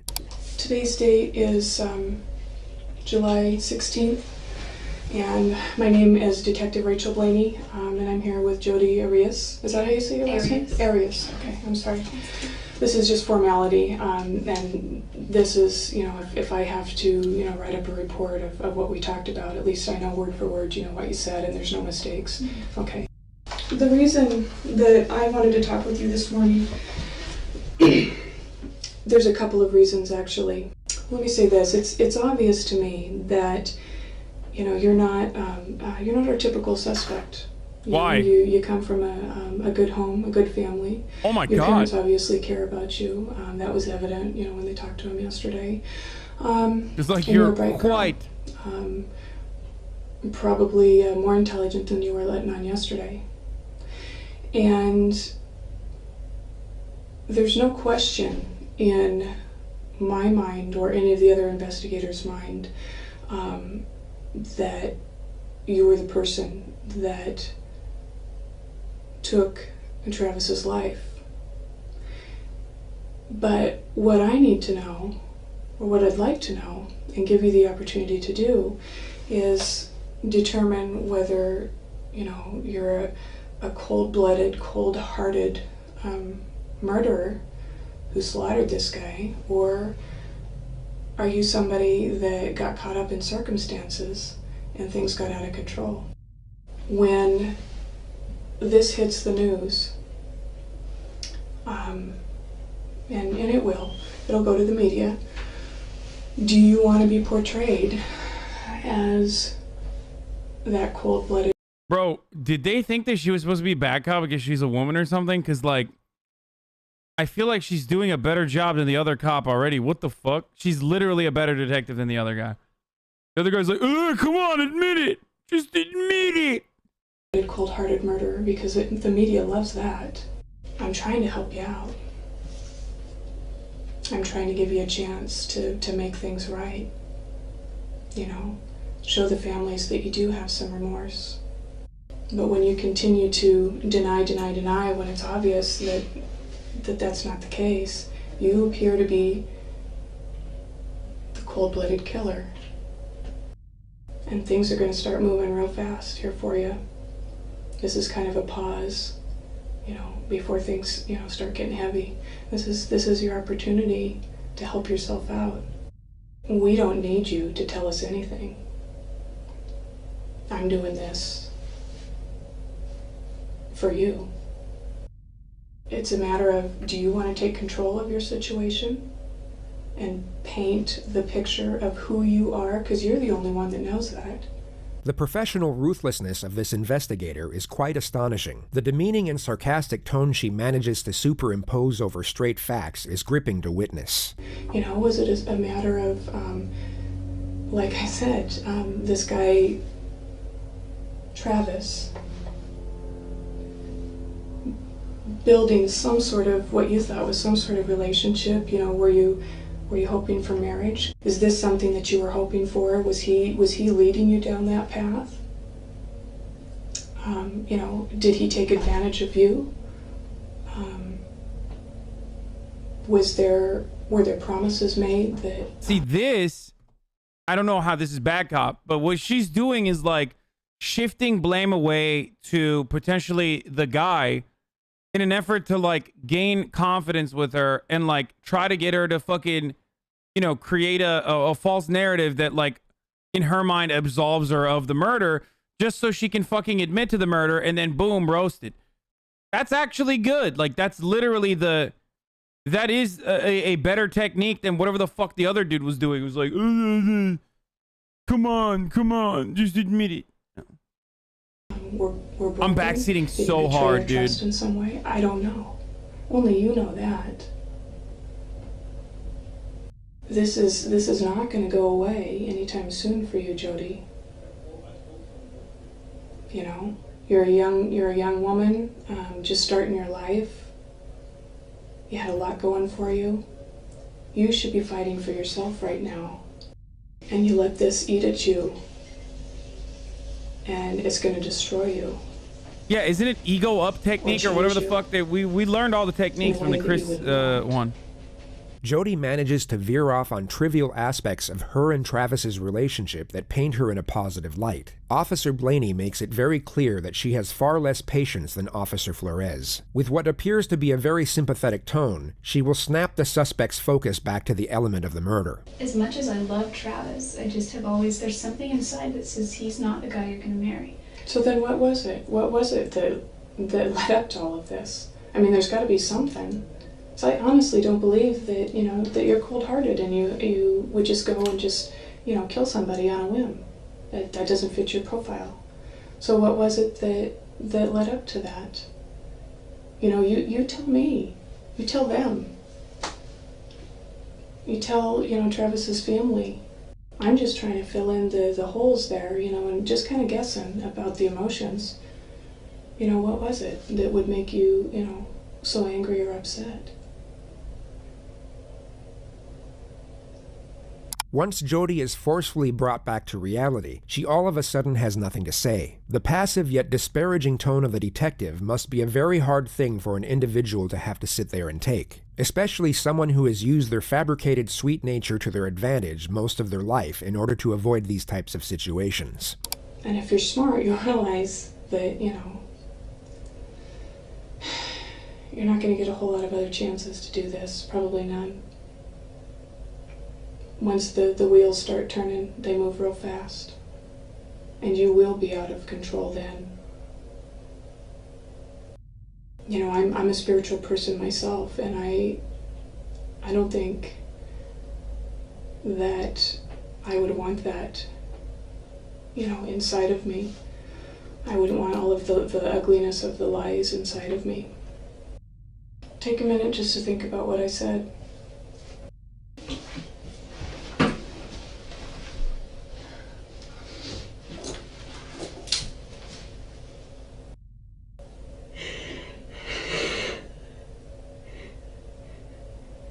Jodi is clearly exhausted and terrified. She, at this moment, was being observed by both Detective Blaney and Detective Flores in another room, and they even contemplated having Detective Flores enter at this moment. They ultimately decided against it, however, and Detective Blaney re-enters the room to maximize this state of dejection. Holy The shit. pressure will now be increased to a considerable degree.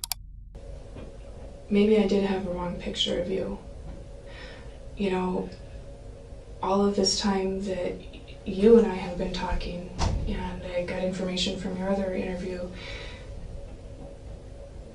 you are talking about insignificant things at this point. You're talking about money, you're talking about material things, you're talking about everything but...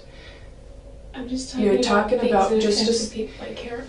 You're talking about everything but how bad you feel about Travis. You only respond to my questions. If I murdered specifically Travis, I about would be Travis. very remorseful. I think that I... Bro, she's still going with that. That's last week's Jodi takes, dude. She's still using the, oh, dude, I'd be so sad if I did the murder. Dude, you don't know me. Anyone who knows me knows, like, I'd be so sad if I did a murder. Like, literally. I'm just saying, like, so judging by how I'm not sad, you should know that I didn't do the murder. Also, do you perhaps know about the 10 Commandments? Because the first one is thou shalt not kill. And guess what? I am Christian. I've gotten the wrong picture of you. I think that, you know, maybe I was wrong. Maybe you are that cold-blooded person that they're trying to portray. And, you know, I'm just really confused. At this point, you know, maybe you're right. Maybe there isn't anything that you can do to help yourself. You know, maybe I was wrong. Maybe you're not as intelligent as I thought you were. Oh, now she's like... Maybe I was wrong. I don't know what else to do for you here, Jodi. I'm kind of at the end of A my bit rope. rude, isn't it? You're not going to get a whole lot of people that are trying to help you out along the way beyond this point. And what I'm hearing is somebody who doesn't give a rip about what happened. I'm hearing somebody that's worried about money, your appearance, everything about you. I don't hear anything about Travis unless you're specifically asked. How do you think that looks? Listen, I don't care so much. No, about you listen. You are not grasping the reality here, Jodi. You are acting like the person that I Sussy portrayed. little baka that you are. The ugly, cold-blooded murderer. Every time Jodi breaks down, the detective immediately focuses on Travis's family. She makes it abundantly clear that she has absolutely no sympathy for the suspect despite her best efforts. I know Travis's family is struggling with why, and that would be the one thing that would give them closure. They may never like you, but I think that they would be appreciative of why their son's life was taken. I know if it was my child, that's what I would want. And I know that you're not a mother, but all women have those mothering instincts within them. And I think that you can understand that, what I'm saying. Was I off base, Jodi?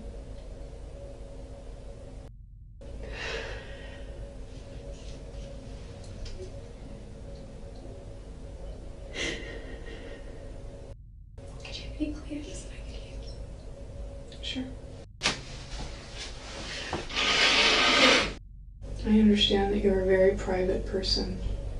Everybody has said that, and that's glaringly apparent.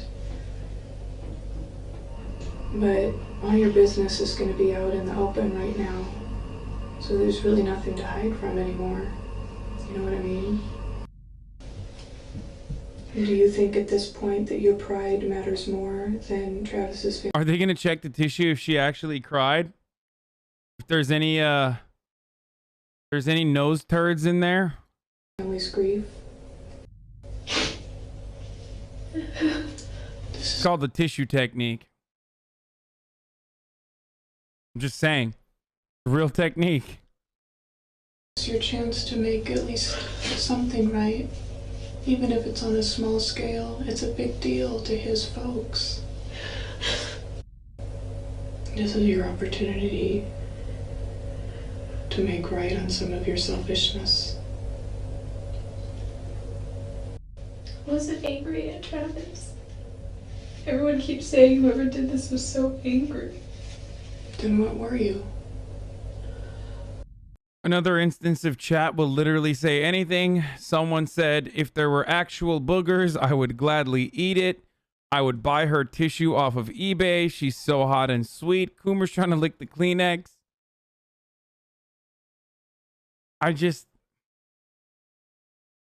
We've matched your boogers to the boogers of the crime scene. Oh, Jesus Christ. Chat, I ran the top of the hour ad already. Why do you guys... Oh my God, you're like fucking abused. Like, every time I pause the video, there's like at least 4 to 5 motherfuckers who are like, dude, he's gonna run the ad now. Like, no, I ran it already, dude. It happened. Just admit that you love your chat? Of course I do. Why the fuck would I spend this much goddamn time here if I didn't?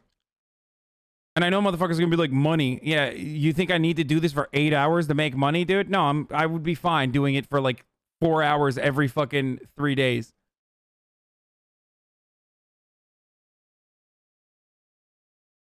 When you said also, I immediately checked the clock. Your segues are fucking with me. Nice! Were you jealous?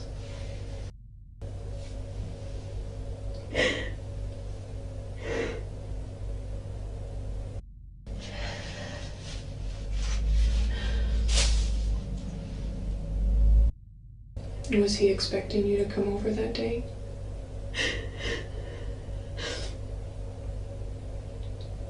He wanted me to. I told him I wasn't going to. So was it a surprise that you actually showed up? Jodi prepares to set off on another tangent about photography, but gets shut down right away. The detective doesn't allow her thoughts to keep wandering off on something unrelated as a means for attaining a brief distraction from reality. I got pictures of him once shaving, and then he was already weird about that. Well, Jodi, when you say things like that, it's obvious to me that you don't want to do the right thing for the family. You don't want to. Yeah, you're fucking stalling. Yourself. It's obvious to me that you're fucking closure. stalling. And you're jerking my chain. And I don't appreciate my chain being jerked. I'm tired of playing games. I'm tired of skirting around it. I thought that it would be easier for you to talk to a woman, to say what you need to say to a woman. Sometimes it is.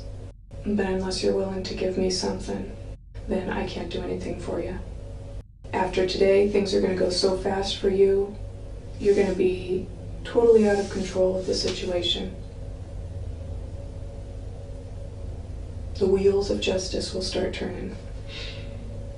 I understand that you're afraid and that you're horrified about that person within you that could do something like that. But it happened and it's a done deal and you did. At least you can do is tell the family how it happened so they can understand why. I mean, do you think you're going to get this opportunity again to sit down and just have a free-form discussion? There's not going to be any situation or place that's going to make it any easier for you. This is as good as it gets for you right now. Would you rather talk to him? If you do, you know, that's fine, and I'm sure that he'd be willing to talk with you again. Or would you rather continue talking with me? It's up to you. I don't really have a preference, I guess. I don't know what it is that's going on inside your head right now. I don't know whether you're weighing the odds, you know, trying to figure out how you can save your own skin here. Don't you think... You know what she's rambling so much that you know what blows my fucking mind? Why didn't she call a lawyer? Like, I literally forgot that she had the opportunity to fucking call a lawyer.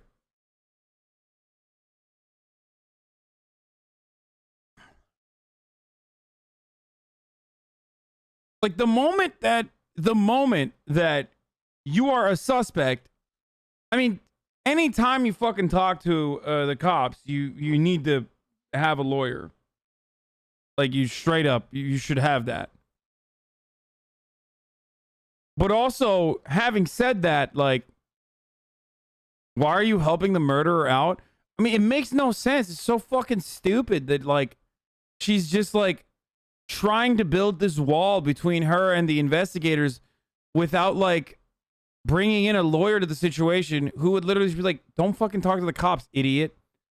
And no, it's not ad time. Oh my God, stop, guys. That it's going to make just a little bit of difference inside yourself as far as that closure goes, if you know that the family at least has something. And if you're not going to do that today with me right now, I'm just going to send you back across the street. Because we've been in here for a while. And I don't have, the entire day. I guess my patients are running a little thin. Did I whip you guys into a Pavlovian response whenever I say also? You think I'm going to do ads? Over this whole incident. Think about how they feel. For once, think about somebody else. That's crazy. And if you want to talk to Detective Flores as opposed to me, you can do that. Like I said, I thought it would be easier for you to talk to a woman. I kind of do want to talk to him because he has been in contact with with Travis's family a lot.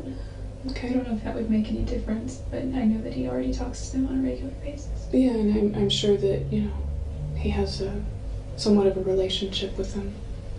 So I'll go see if he's... Yeah, I'm not trying to stall or anything, but I've got to go to the bathroom again. Can we go? Yeah. Oh. Rachel called me and told me that you wanted to talk to me. Are you doing okay? It doesn't matter how I'm doing. It does to me.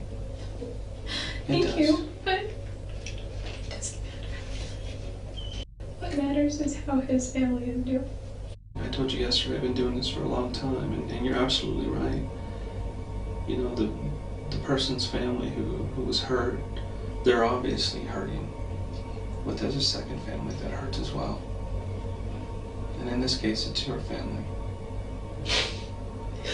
The objective of good cop, bad cop seems to have worked. A higher level of trust and rapport seems to now be established. Jodi pours out her emotion as the detective offers a sympathetic and understanding tone. But then something very interesting happens. Once she composes herself, she for some reason requests to see the Literally good cop, simp cop, dude. That's what it is, okay? Photos of Travis. This is known as the simp.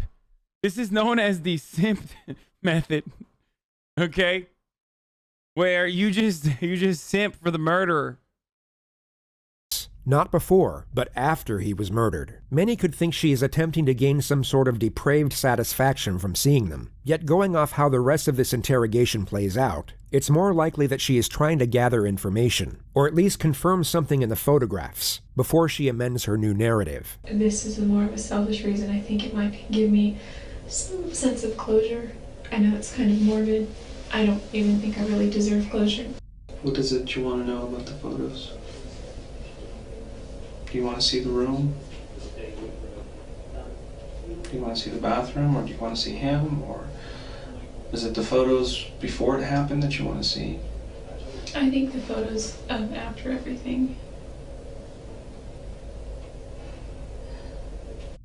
I won't show you those. Is there any that you can? No.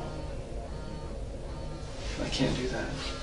We had a difficult time identifying who he was by the time we got there. He wasn't the same person.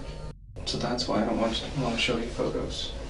The detective attempts to get the dialogue flowing in a subtle manner, yet he's given the silent treatment anytime he poses an incriminating question. Jodi knows exactly what she can and can't say with respect to her own preservation. Her internal self is far more calculated than the naive exterior she continuously portrays. So why were you there that day? She stabbed him 28 times, and I think shot him in the head as well. But I don't know if she's like wanting to see the photos because she's horny,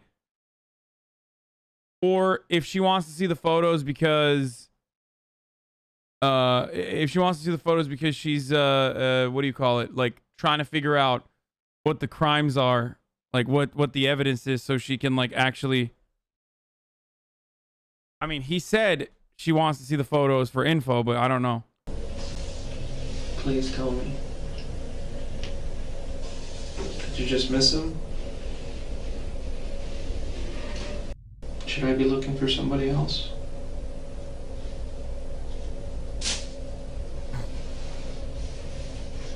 Was there anybody else with you besides you and Travis? Are you protecting somebody else? The detective allows for extended periods of silence. Only Jodi will know for sure what she was thinking, yet one could safely assume she is desperately constructing her new narrative during these moments. Trying to just figure it out. Just trying to think. What happened to me today and from here on out if I just told you every single detail that I know? And I gave you a confession? Nothing else changes. It just speeds up the process.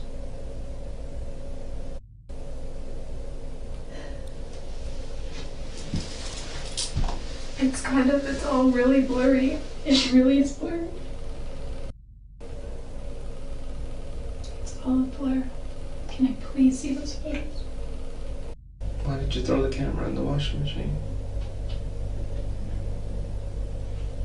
We found blood in the downstairs bathroom where somebody had tried to wash their hands. There's blood on the outside of the washing machine. There's little things that give us clues to what you were doing afterward. Everybody says he just leaves his doors open when he's home. Trusts everybody. Wow. Chester to be like, oh, he left his doors open. A typical. He probably wanted to have sex with numerous women, which is why he deserved to be murdered. Have you ever seen the movie The Secret? I don't think so. This was the cue for Jodi's next series of insufferable rambles. The detective valiantly endures this for the next 31 minutes to lower her guard. I used to go to sleep at night and I would hear gunshots. We weren't in a bad neighborhood, but our neighborhood neighbored another neighborhood that wasn't that great, and gunshots scary. And they were, because Salinas is agricultural and there were a lot of fields, and I used to think that there were hunters in the fields with their dogs. They were swinging by and pick up Amy, my roommate. And I wasn't there, I don't think. I was at work or something. I've never been endowed. I've never been through the temple, but from what I understand, I think that's such a sacred place, and meditating there and being there will help to give you further insight about where. There were 3 fears. One was handguns, which is one of the reasons I got a gun. There was a CHP here in town that said he would take me out and go target practicing, and I went to the sporting goods store several times to see what he had, and they were all in the $500 or $600 range for the kind that I wanted. So they were too expensive, but then there was this one, it was cheap. Jodi's dialogue eventually winds up on the subject of Travis and how Travis was private about the shower. The detective seizes the moment to catch Jodi off guard. He subtly poses a highly incriminating question. Bro, you think she thinks she can filibuster going to prison? Like, she's like, maybe if I just keep the testimony going for as long as I physically possibly can, like, they'll forget about it. Like, you know, the statute of limitations will run out or something. It's kind of crazy. She's just like... in a jokingly manner. He was very private about the shower. Like, we... Is that why you were taking pictures of him in the shower? No. No. She doesn't deny she was there, only that she wasn't taking the pictures for that particular reason. She doesn't refute what is essentially an accusation, only a part of the context within it. This seems to be the moment where Jodi realizes the holes in her story are... It's over. GG's. Good job. She has to admit... Finally, this detective simp with the simp method finally hit a fucking good one, dude. Holy shit. She was at least at the scene of the crime, and will now start to scramble her thoughts to garner the most self-preserving storyline. Trying to get back at him. No.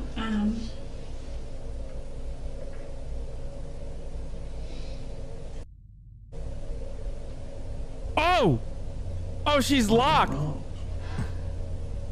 She literally realized it. Oh, no. No longer is it Pepela. She does know.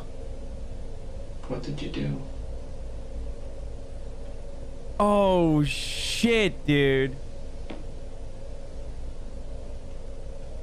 She literally thought she was on a fucking date or something, dude. I don't believe you planned it. Jodi. Please. I can't. Why not? Did someone catch you there? Someone not expecting you to be there?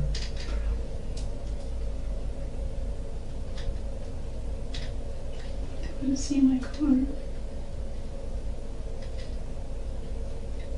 Then who was it?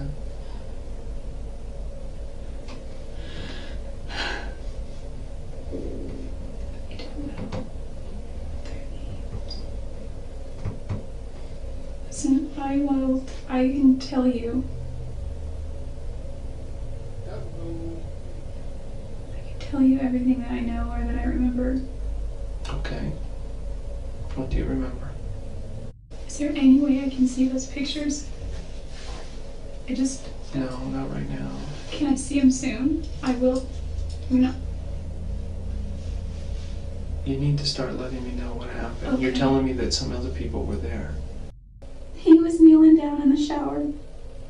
What? I don't remember him. If this is his shower and the sink is over here, I was like right here taking pictures. And I don't really know what happened after that. Exactly. Except I think he was shot. Where were you? If this is his shower, I'm just sitting here. I was like, if this is his shower, I'm sitting here. I was like right here on my knees, and his bathtub is right here, and I was taking him here, and I was just going through the pictures, and I heard this loud ring.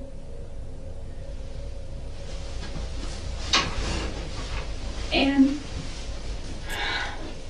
Okay, that's a she's doing bisexual sitting right there. That's the bi sitting technique, okay? See, I know. I don't really remember except Travis was screaming. I think I got knocked out, but I don't think it was that long. And there were two people there, and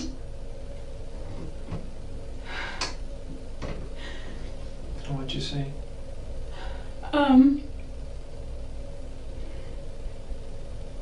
I remember putting my hand on his back because he was on all four of his knees. He was like on his knees like this, doing something like this or something like, I don't know. What the fuck? And I was like, are you okay? What's going on? What's going on? He's like, go get help, go get help. And I said, okay. And I turned around. There were two people there. One was a guy and one was a girl. What? I couldn't tell that at first, but you could just see one was a girl, and I assume the other was a guy because they're build. Bro, she is... Why did she... This is a throw. Like, this is straight throw. And I assume the reason why she threw this way is because she got caught in an accidental self-report where she was like, yeah, I'm there. You know, I was there. So, you know, it's done after that one. And then their voices. Travis was screaming the whole time. He wasn't screaming like a girl. He was just like he was in pain, like he was like shocked, like, oh, you know. What happened, Jodi? What? What did you see? You know, Robert Frost had a poem about this, actually, where, you know, he talked about the road less traveled, right? Like two roads converging. You know, it's like famous. It's just, so that's why, you know, there were two other people there that murdered my boyfriend. I took it out like a little bitch. I ran. He was still like conscious and still alive, and But you just left him there.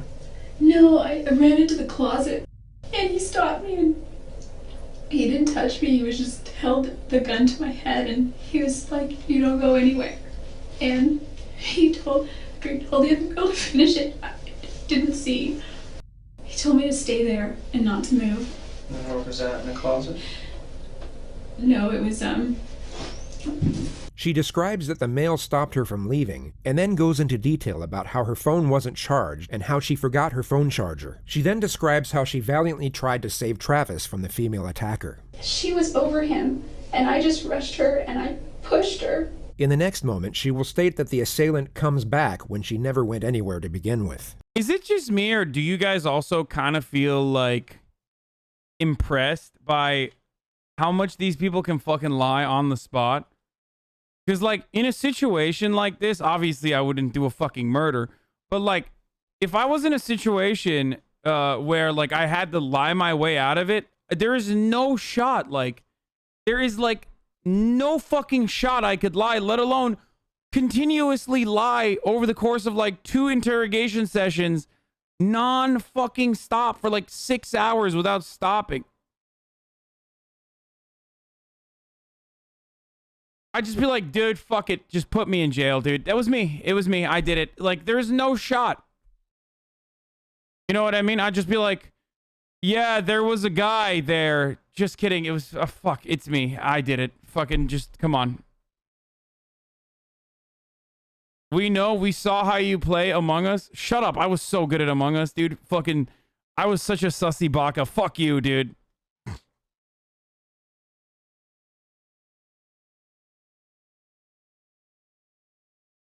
Actually, I literally would say, just vote for me. I would get angry and say, just vote for me all the time.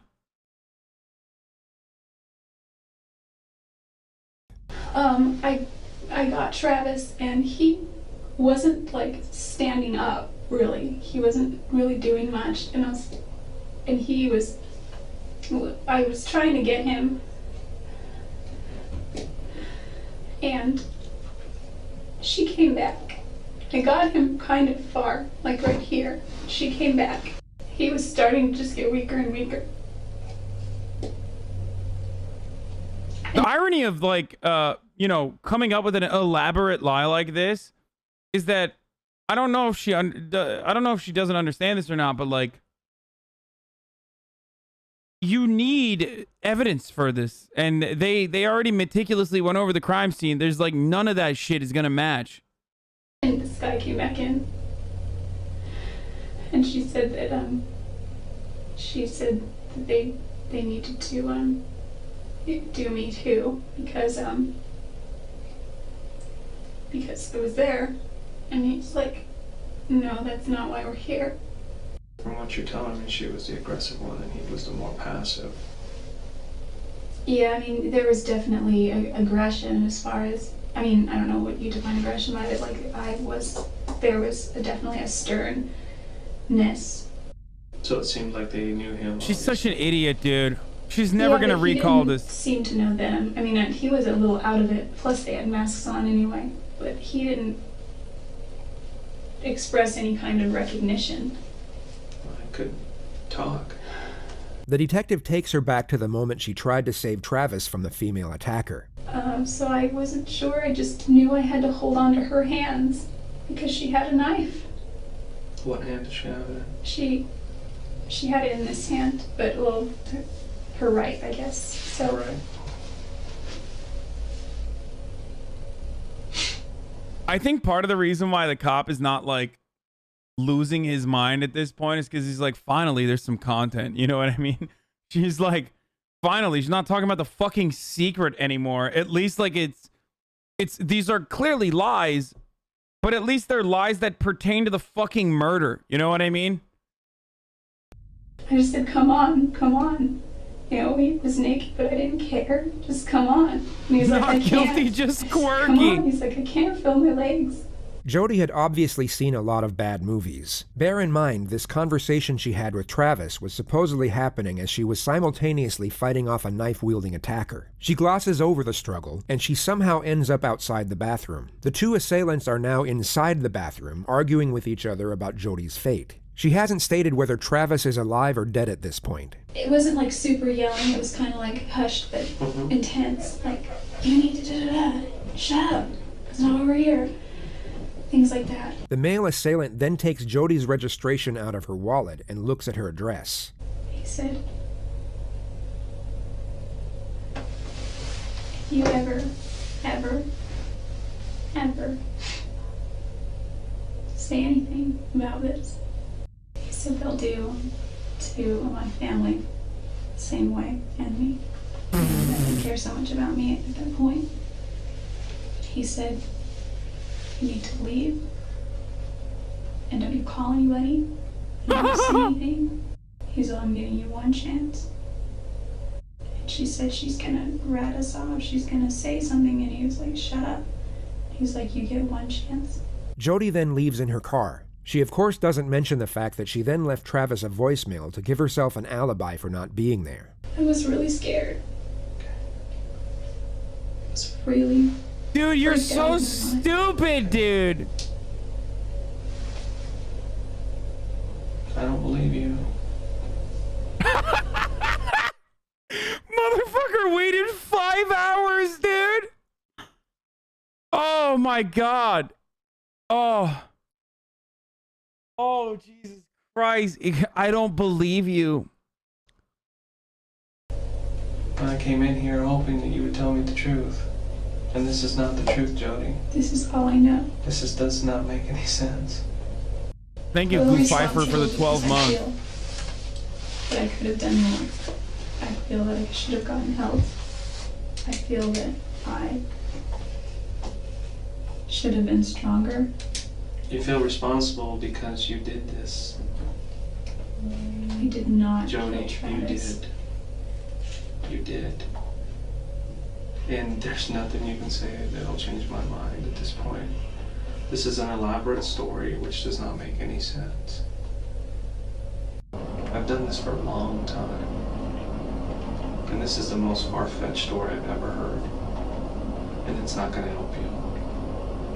Is that how you want to leave this? I just don't want my family to get hurt. There is a reason why you did this, and you just refused to tell me why. Maybe because you are cold and calculated. There's no reason somebody else would come in and do this to him. There's no motive whatsoever. We haven't found any. What is my... You've only been a sub for 9 months, bitch. Jealousy, anger, fear, if you're being alone, angry at him for not keeping you in his life. I don't know. That's why I'm trying to figure it out. There are so many motives with you.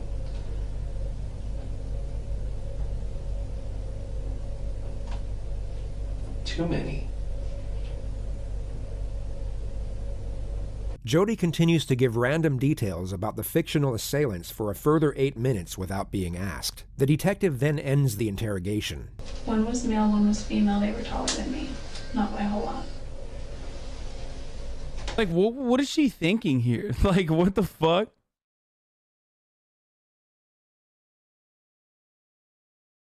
What is she thinking? Why is she still going? Are you ready to go back? Yeah, I guess I'd still like to say something to his family, but I don't think I have anything that could bring them comfort. Okay. Maybe I could write them a letter. Even as the detective is leaving the room, Jodi attempts to add further credibility to the new narrative and gives more details of the two attackers. I could give you the So best many description. inconsistencies that I don't even want to deal with right now. Okay, I just don't want my family to get hurt. Okay. Dude, he's like butthurt, dude. This is called the simping ain't easy, but it's necessary technique. Okay? He literally is pulling like a, I don't even want to talk to you right now. I thought we had something. Like, she broke him, dude. Who's doing the interviewing now? This is literally like the nice guy's IG account right here. He's like, you fucking slut whore. You fucking slut whore, bitch. You just don't want to be with a gentleman like me. That's what's going on here. My man literally is just like, he just got cop zoned. You know what I'm talking about, chat, where like guys, nice guys, like the nice guy IG account will be like, will show like fucking DMs from like nice guys who are like, hey, what's up, milady? And then they won't, like, the lady won't respond, and they're like, "You're a fucking whore." Like, that's kind of what he's doing right now.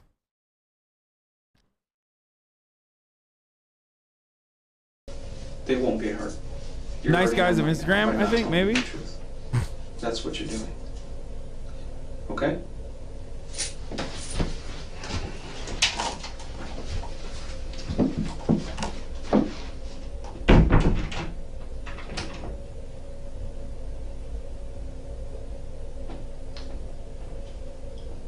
He's like, Detective why? Blaney comes back with It's like, why wouldn't you murder me like you murdered your boyfriend? What the fuck?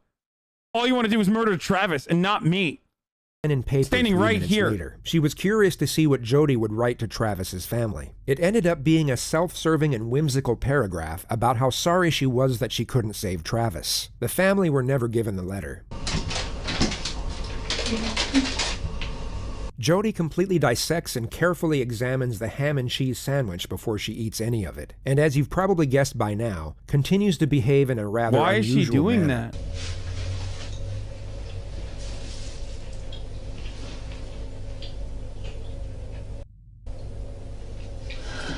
Thank you, the Asian sensation, with the 5 gifted subs.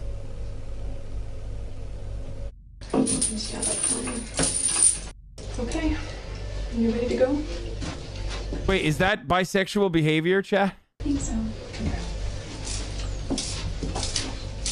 I guess Classic, that's really dude. all I needed. Sorry. Don't roll the tape yet. Why was he a good traveling companion? Oh, he was a great traveling companion for many reasons. Traveling with Travis was kind of like traveling with your own personal comedian or serenader. Jodi not only stuck with her story about the assassination squad, she doubled down and agreed to every media request that came her way. She also stuck with a soft-spoken, sweet-natured, Jesus-loving character that wouldn't hurt spiders, let alone human beings. But she once again fails to realize this fake disposition doesn't match the situation. I mean, chat was fucking literally simping for her when she was pixelated. Okay? So, of course, now that she has makeup on and it's like, you know, HLN, Nancy Grace, high definition, chat's literally gonna be like, she's innocent, and anyone who fucking says she's not is a liar, and I will fight them.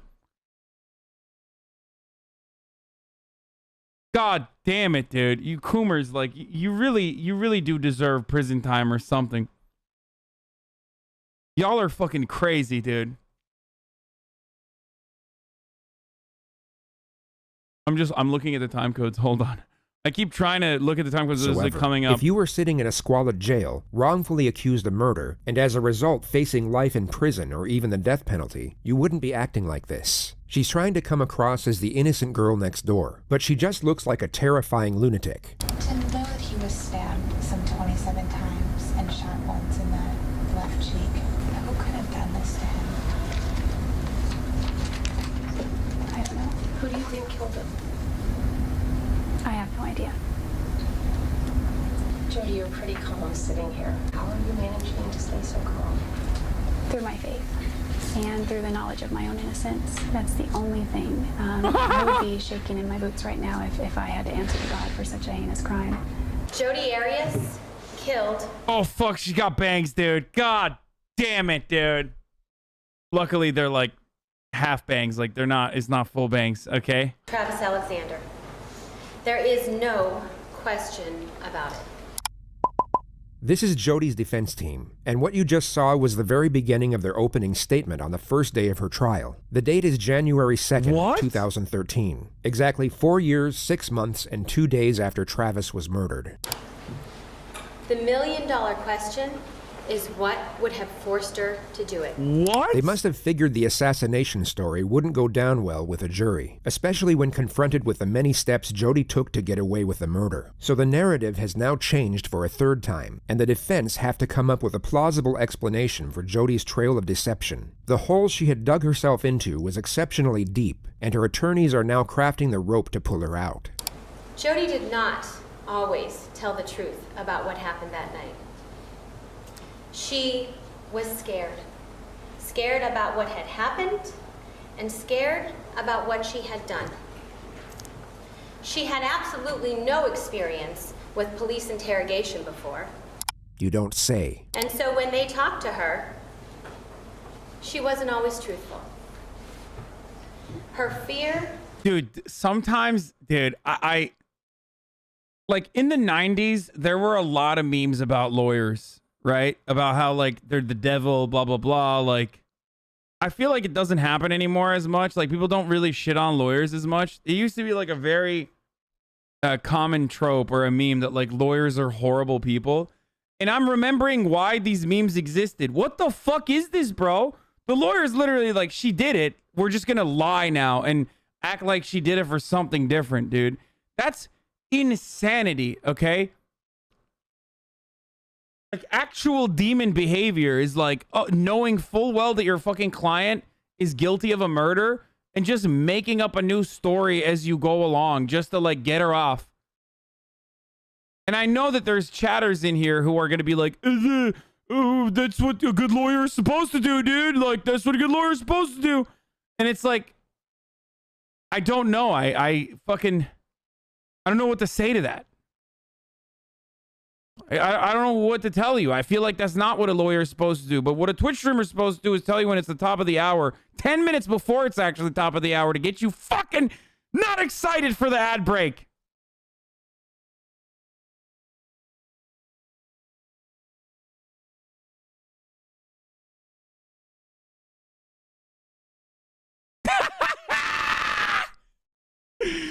Oh, it's time for a 60-second ad break again, dude. You like to no longer see the ads. You know the deal, dude. You subscribe with a Twitch Prime. You use an ad block, VPN. Dude, these segues are actually abuse, dude. Please don't justify murdering me, okay?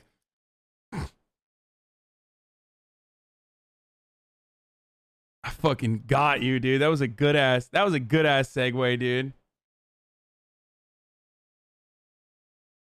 God damn, dude. Here's the 1 minute ad break now. Do you even like streaming anymore? I think you just show up to do segues.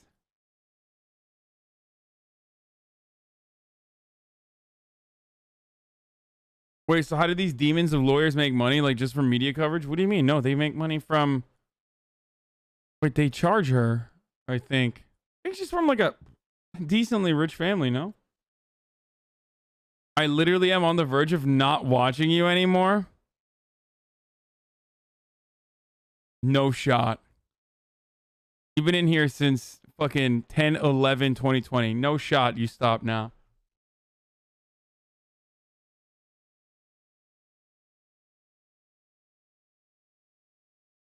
Your segues are longer than the ads? Yeah, I know, dude. You building up is such a dead giveaway now? That's not true. And her panic about what had happened led her to tell different stories. Throughout this trial, you will learn more about Jodi Arias. Although not everyone in Travis's family were devout Mormons, all of them were close. He in particular had a very strong relationship with his sister Tanisha. And as you can probably tell, a picture can say 1,000 words. Much more about Jodi. You will find that she is an articulate, bright young woman who's a very talented artist and photographer. And so what would have forced her to have to take Travis's life on that awful day? In order to answer that question, we have to go back to the beginning. The bulk of the defense's opening was to paint Jodi as the naive victim and Travis as the... As a result of propaganda in the 90s after massive lobbying for tort reform, you idiot, lawyers were villainized for the sake of protecting capital. God damn, dude, I'm sorry. I didn't know you were a lawyer, dude. In the 90s. Fuck.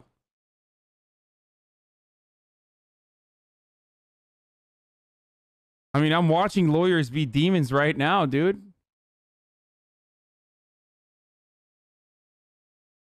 How am I supposed to know that, motherfucker?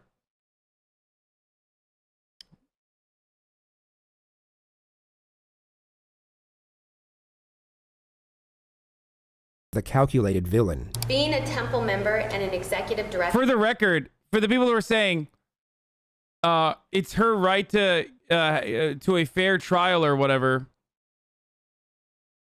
Yeah, but it's still illegal to know that like your client did it and then lie about it. That's why lawyers always tell you like, you know, don't tell me anything. Like they're not supposed to fucking. No, it's not. Wait, it's not illegal, but like, isn't it? Wait, is it?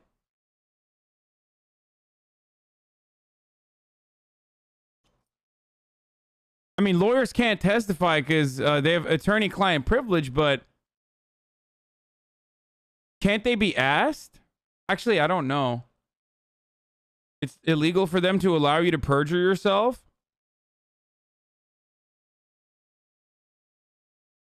It's actually not because they have attorney-client privilege. The lawyer does have a duty if they know you committed the crime. Wait, hold on. Hold on. I mean, it's definitely immoral as fuck, but... Wait, I don't want to Google this. I feel like this is a self-report. You know what I mean? I'm going to Google, can a lawyer know you committed a crime? Can a lawyer know you did the murder? I'm not Googling that, dude. I'm going to jail if I Google that. It's not illegal. It's unethical and you could face disbarment. Yeah, I thought that there was like...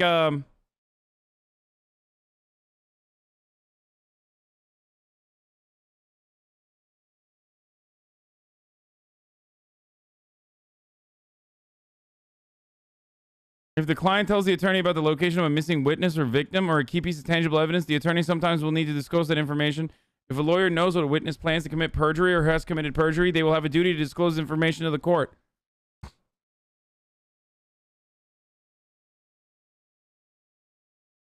There is an ethical duty to inform the court when they know their client is about to lie. In some circumstances, the court can ask what you discussed with your attorney if you talk to them during a testimony. If you confess your crime to your lawyer cannot argue you did not. That's what I thought. Am I wrong about this? Isn't that literally the reason why lawyers like... Or do they always lie about it?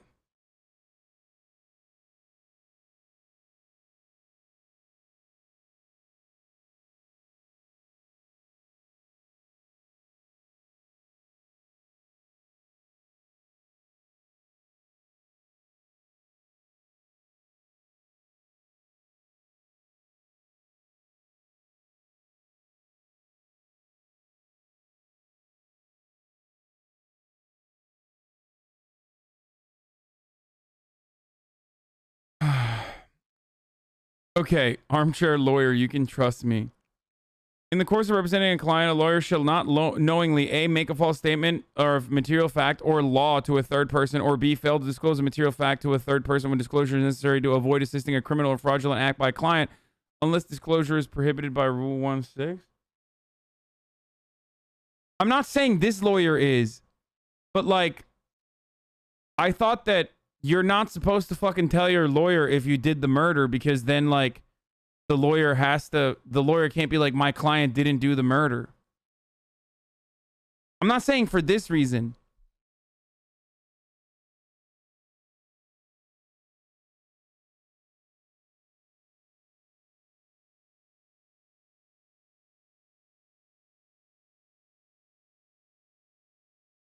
There are multiple ethics classes you have to take in law school. Moral and ethics are two different things. Ethically, you are obliged to represent your client, but you can sidebar and alert the court to what you know and provide reasons to why you can't represent someone, but it causes a lot of issues. A defense lawyer may not lie to the judge or jury by specifically stating that the defendant did not do something the lawyer knows the defendant did do. Even crimes that are obviously done need to be defended in a court of law. Yes, I understand that. What I'm stating is that like a lawyer can't literally lie, right?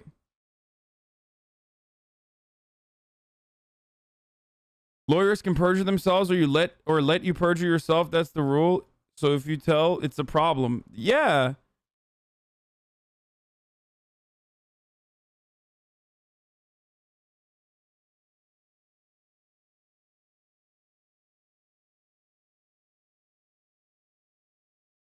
I'm not talking about her situation specifically, chat.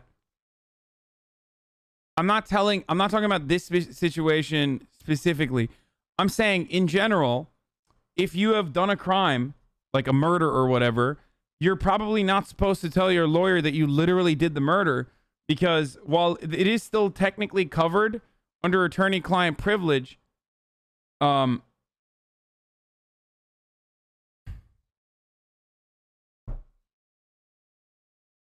your lawyer would advise you to tell them the entire truth that you wish to portray. The more you lie to your attorney, the harder it is for them to defend you. Google it. If you get in trouble, I'll testify to say it was for educational reasons. I'm not going to Google it, dude. I'm scared now. Director of prepaid legal, outward appearances would be very important to Travis. And so while he continued this facade of being a good and virginal Mormon man, he was inwardly dealing with his own sexual issues. And in Jodi, he found somebody who was easily manipulated and controlled. Someone who would provide him with that secretive sexual relationship that he needed. They also mention that Travis was violent with Jodi on several occasions, that he would fly into these sudden rages for almost no reason, and that Jodi was terrified of him. They end their statement with Jodi's latest account of how Travis was killed, which is now a case of justifiable self-defense. The attorney gets to the moment Jodi was taking pictures of Travis in the shower. Jodi accidentally drops Travis's camera. I mean, he seemed to work for Casey Anthony, and she got some dick. Shut the fuck up, chat. And as that camera was falling, that was enough for Travis, because he lunged at Jodi in anger, knocking her to the ground in the bathroom where there was a struggle. Jodi's life was in danger. In just a minute from this picture, oh shit! We go shit! Fuck! Oh, saved. There's actually nothing there. It doesn't even fucking matter. But the next still. picture, where it's Travis's body, he's clearly injured already, in a minute. Now that very brief moment of time, a minute, is not the result of premeditation. In that 1 minute, had Jodi not been forced to defend herself, none of us would be here. In that 1 minute, had Jodi not chosen to defend herself? Okay, 134 to 135. I'm gonna skip the whole minute. This is not a case of who done it. The person who done it, the person who committed this killing, sits in court today. Bro, I swear to God, I can tell when someone's going to jail just by seeing how charismatic the prosecutor is versus how charismatic the defense attorney is. I swear to fucking God, dude, you can like tell. I mean, obviously, like, you know, evidence is really important too. Like, I mean, they caught her dead to rights in this one, but like remember the fucking Casey Anthony case where like they literally had all of the evidence and she got away? That's because the fucking prosecutor was dog shit in that situation. Also, how the fuck are you gonna say 27 stab wounds and a fucking slitting of a throat is self-defense after getting shot in the face, dude? It's the defendant, Jodi Ann Arias. And the person that she done it to is an individual by the name of Travis Victor Alexander, a former boyfriend of hers, an individual that she was in love with, an individual that was a good man, an individual that was one of the greatest blessings in her life. And this love, well, she rewarded that love for Travis Victor Alexander by sticking a knife in his chest. And you know, he was a good man, according to her. And with regard to being a good man, well, she slit his throat as a reward for being a good man. And in terms of these blessings, well, she knocked the blessings out of him by putting a bullet in his head. She took the knife and began to stab him when he was in that defenseless sitting position.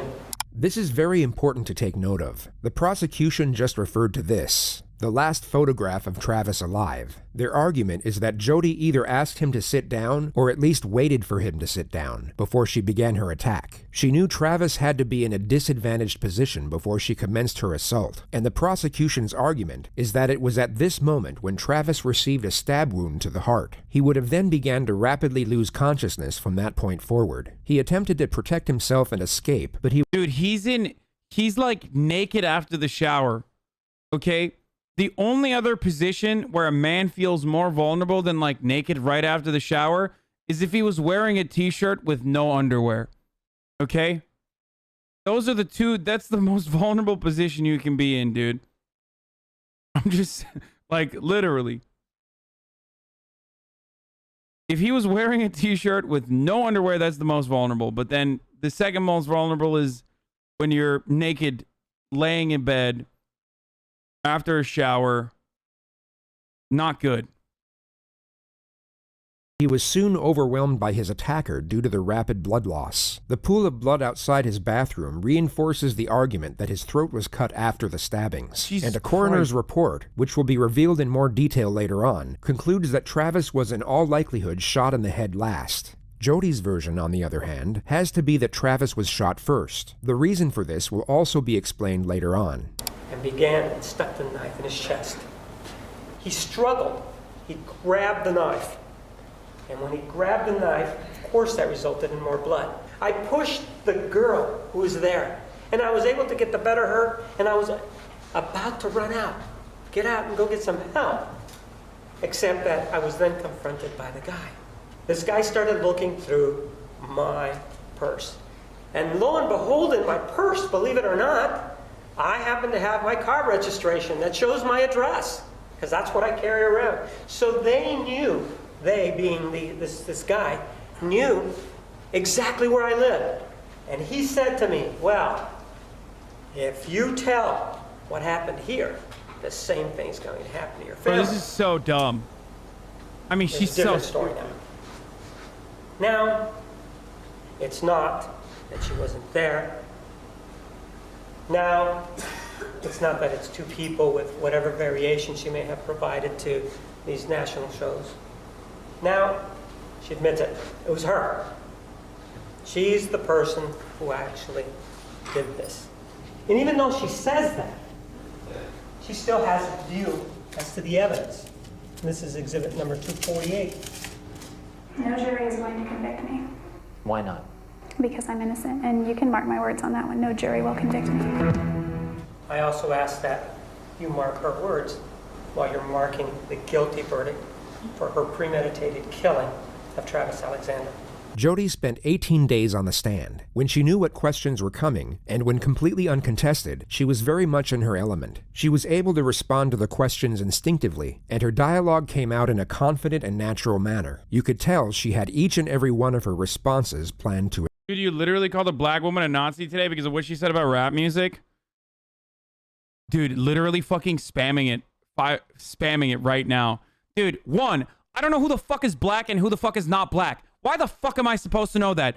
Two, the argument that they made straight up is the same exact fucking argument that Nazis make about art. And three, the black woman was the person who fucking compared rap music to minstrel forms of art. When I was talking about like rap music being the personal experiences of fucking black people or whoever the fuck is singing the rap music. Also, fuck you, dude. I mean, seriously, fuck you, dude. Here, is that what you wanted?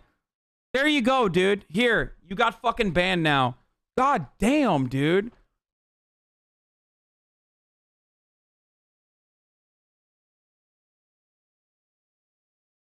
You guys are big defenders, dude. You really did it. You really did it. I'm making the community a less safe space. You're making the community a fucking more safe space by re-bringing this up, okay? After we have already moved on, moved beyond this.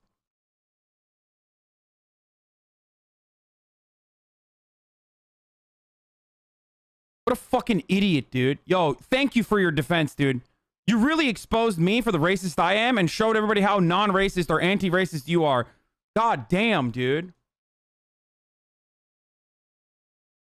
Could have just ignored the comment, you know? How about fuck you? How about I didn't ignore the comment? And how about you fuck yourself? You could have just literally not typed that in the chat, but you chose to because you know I'll fucking read it. Let's keep going. A T, and had considerable faith that her manipulative prowess would ultimately save her. I don't know why, but they were Spider-Man, and... At this point in the trial, the defense had already detailed how Travis was physically abusive, sexually overbearing, and a deep-seated pedophile. Jodi stated that she caught him on his computer looking at images of children, and that Travis had even asked her to wear Spider-Man underwear during sex. The next segment is Jodi's supposed theory as to why Travis had such a request. I do know, however, that the year prior, there's a child he was close with that really liked Spider-Man. I don't know if that had anything to do with it, but he was very much into Spider-Man. This is the reason why she never left Travis after finding out about his pedophilic urges. I was under the impression that when he was able to sleep with a woman as opposed to fantasizing about a child, he felt like more normal as a man. So also I had seen prior to this incident many beautiful qualities about him and good qualities about him and things that were attractive about him. And I believed that this incident was a negative part of himself that he didn't want to foster or that he was fighting or struggling against, and that he ultimately wanted to eradicate.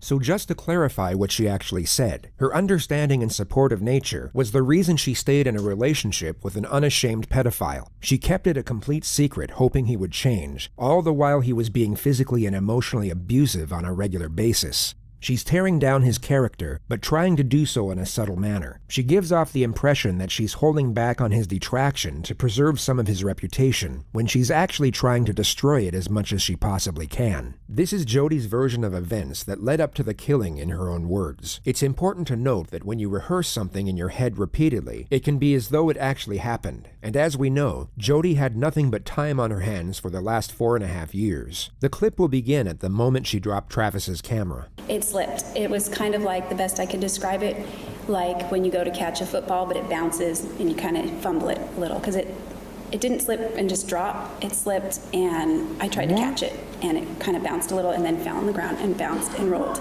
onto the tile. It fell first on the mat, then it rolled right onto the tile. The mat isn't very big, it's just kind of right outside the shower. At that point, he got very angry and he stepped out of the shower. He lifted me up from the crouch position with enough force that my feet came off the ground momentarily, and he body slammed me on the tile. At that point, I rolled and I ran down the hallway. I ran into the closet. I slammed the door. I start running. If you are looking at the diagram, it would be on the left side of the seat. I began running that way with my initial intent to probably run out this door. I instead went for the gun. According to Jodi, a gun was hidden above the shelves in Travis's closet. She had discovered it a month earlier while cleaning. I grabbed the gun. Right about then, Travis was opening the door. I grabbed it. I ran out into the bathroom. He ran, I believe, straight toward the door as well. At that point, I had run out of the bathroom, and I turned, and I just wanted him to stop, so I pointed the gun at him, hoping that that would just make him halt. And it didn't. Instead, he lunged at me right around the time that the gun went off, and I didn't mean for it to go off. This is why her version has to be that Travis was shot first. According to her, it was all an accident. There was no intention to actually kill, and Travis's death was the unintended result of his own senseless aggression. So you might be wondering how she can explain the 27 stab wounds and the laceration to his throat. We fell with pretty good force down in the corner, near 15, but not quite that close. It was kind of near the sink, kind of, sort of that area. And he fell kind of on top of me, but to my right. Bro, there's literally no defense of like stabbing someone 27 times and then shooting them and then slitting their fucking throat like 28 times. Like, there's just nothing. There's no. And also, you made up a lie. Like, if he was a pedophile, why'd you make up a lie that like 2 people were trying to murder him? Like, there is anyone who entertains this is only doing so because they're simping. Straight up. There is no other way that anyone could fucking entertain this story.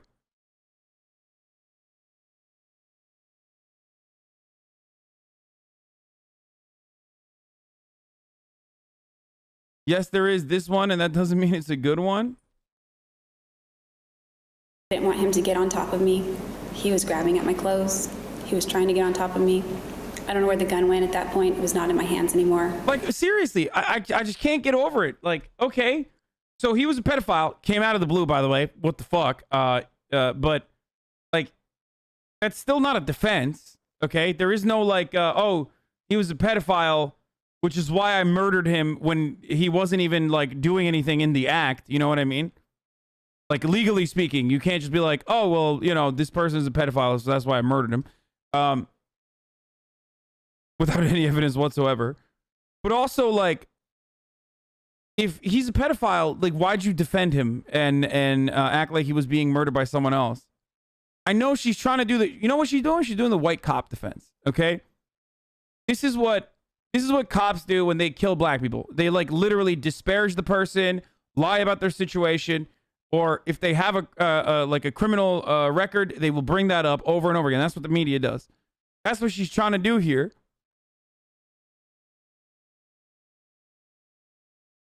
But it still doesn't make sense. If it got knocked out of my hands or if I dropped it, what? I broke away from him. And as soon as the moment I broke away, that's when he threatened my life. Just to be clear on what Jodi is talking about, after she accidentally shot Travis in the head, he wrestled her to the floor, but she then managed to break away, at which point he screamed the words, "I'll fucking kill you, bitch."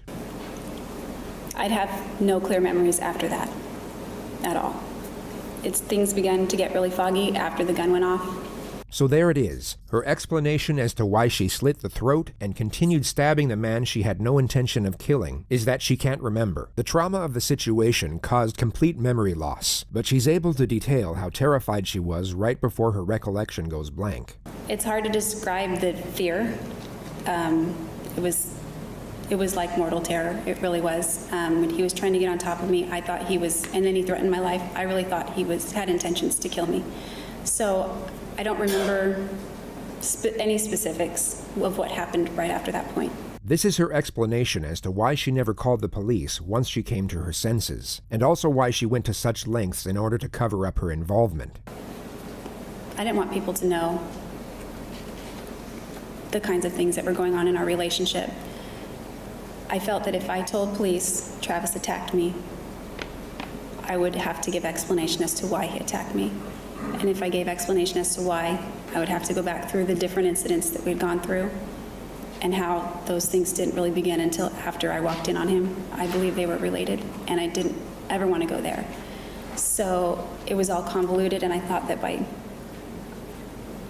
saying that would open the door. Bro, there are some real fucking freaks out there, dude. Remember, chat, she fucking murdered this dude. Is like totally fucking lying about it without even, she's not even like, doesn't have a shred of remorse. Like, she's so calm describing this action that like is traumatizing for 99.9% of the people on this planet. She's just like, yeah, I just didn't want to do it. I blacked out. Oops. Oh, wait, before we fucking forget, she literally drove after she fucking murdered him, drove to another boyfriend's house and fucked him too. Oh my God. I forgot about that. No, not an ad. Stop. To that. And I didn't want to de-edify him. So just to abbreviate what she said, it was all to protect Travis's reputation. She asserts that she was so upset by the event that she became suicidal, and would detail 4 different occurrences in which she tried, but ultimately failed to kill herself. The first attempt was intended to be by self-inflicted gunshot, and Jodi connects it to the registered gun police found in her bedroom after the arrest. I was going to wait until I left Wairika and got to the Salinas or Monterey area so that it didn't happen right in my family's own backyard, so to speak. And I was leaving for that area the morning I was arrested, actually. Her other attempts supposedly happened when she was in jail. I had written out all... Here is a fucking very interesting fact about Arizona. It's one of 3 states in the country where the jury can ask questions, which is kind of wild when you think about it. And apparently they did. I don't know if they'll show this in the video, but it's kind of wild that like you just have like juries straight up ask questions. All my suicide letters, I sent my note. I sent them all in an envelope to my grandmother's. Do not open until November 10th, 2008. I was hoping to be dead by then. I was like giving myself a little time to get my affairs in order. I had asked for extra long. If you were so traumatized by murdering your, traumatized by murdering this dude, like, why did you literally, the first thing you do is call yourself to, like, establish an alibi that you weren't there? Kind of weird, dude. Laundry so I could stuff it around my body because there was somebody sleeping below me and I didn't want anything to, like, I didn't want anything to get on her. So I stuffed it around my body and got under my blankets with my razor. I never did it, obviously. I'm still here, but I was getting comfortable and I was really pissed at myself because I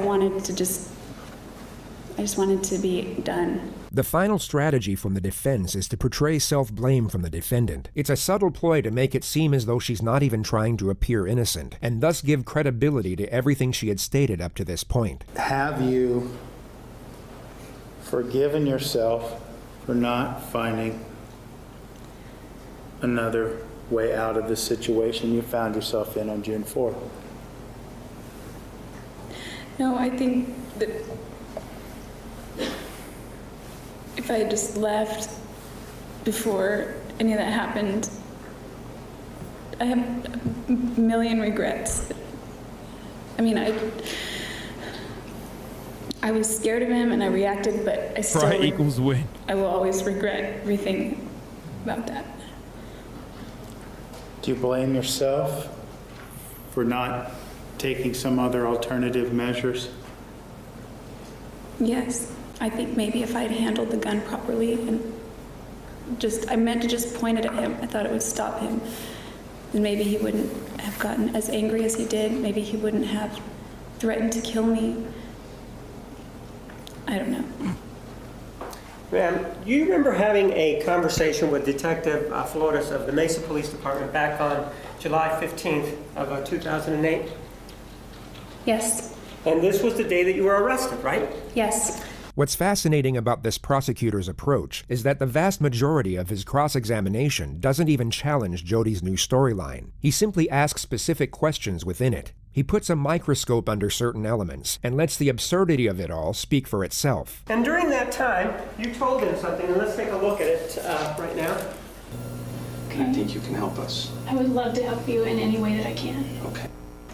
That's not true, is it? I don't know. I guess it depends on what help means. Yes or no? Were you there to help him? I don't know. Were you there to tell the truth? No. That wasn't the truth, was it? That you were there to help him, was it?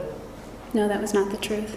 You'll notice that Jodi has a hard time agreeing to details that actually conform to her own narrative. The tone of the prosecutor puts her on the defensive, and she tries her best to avoid agreeing with what he's saying, even though the actual context of his dialogue correlates with her own defense. And in fact, you were there for a different purpose. You were there so that he wouldn't get the truth, right? No, I was there against my will. There's nothing that the detective ever did to get you to say whatever it was that you said at the first interview, right? Not that I recall. Dude, this guy is a fucking demon, but GG's on this dude because I think he was disbarred for sexually harassing female law clerks in his office. And also, I think he was accused of leaking the identity of an Arias juror. Well, again, we're with the memory issue. Ma'am, are you having problems remembering what happened back on July 15th of 2008? No. So he didn't do anything then, right? Anything what? What are we talking about, ma'am? Are you again having problems understanding what's going on? Your Honor, if she can't understand his questions, that's... Overruled. You may answer. I don't understand his question. Ma'am, the detective didn't do anything during the interview to cause you to lie, right? No. So with this interview, you then started to talk about whether or not you had been in Arizona, right? Yes. You said no, you hadn't been in Arizona. Good one, right? dude. That's right. That's an absolute lie, right? Yes. And the reason that you didn't want to admit to being in Arizona is because you knew that you had killed Travis Alexander, right? Yes. Ma'am, after that interview, you then had another chance to have a conversation with Detective Flores the next day, right? Yes. And again, it was a voluntary conversation, wasn't it? Yes. And it was the same situation as the day before, right? He sat down, he asked you questions, right? Yes. That's when you changed your story, didn't you? Yes. Because you did not want any consequences with regard to the killing of Travis Alexander, right?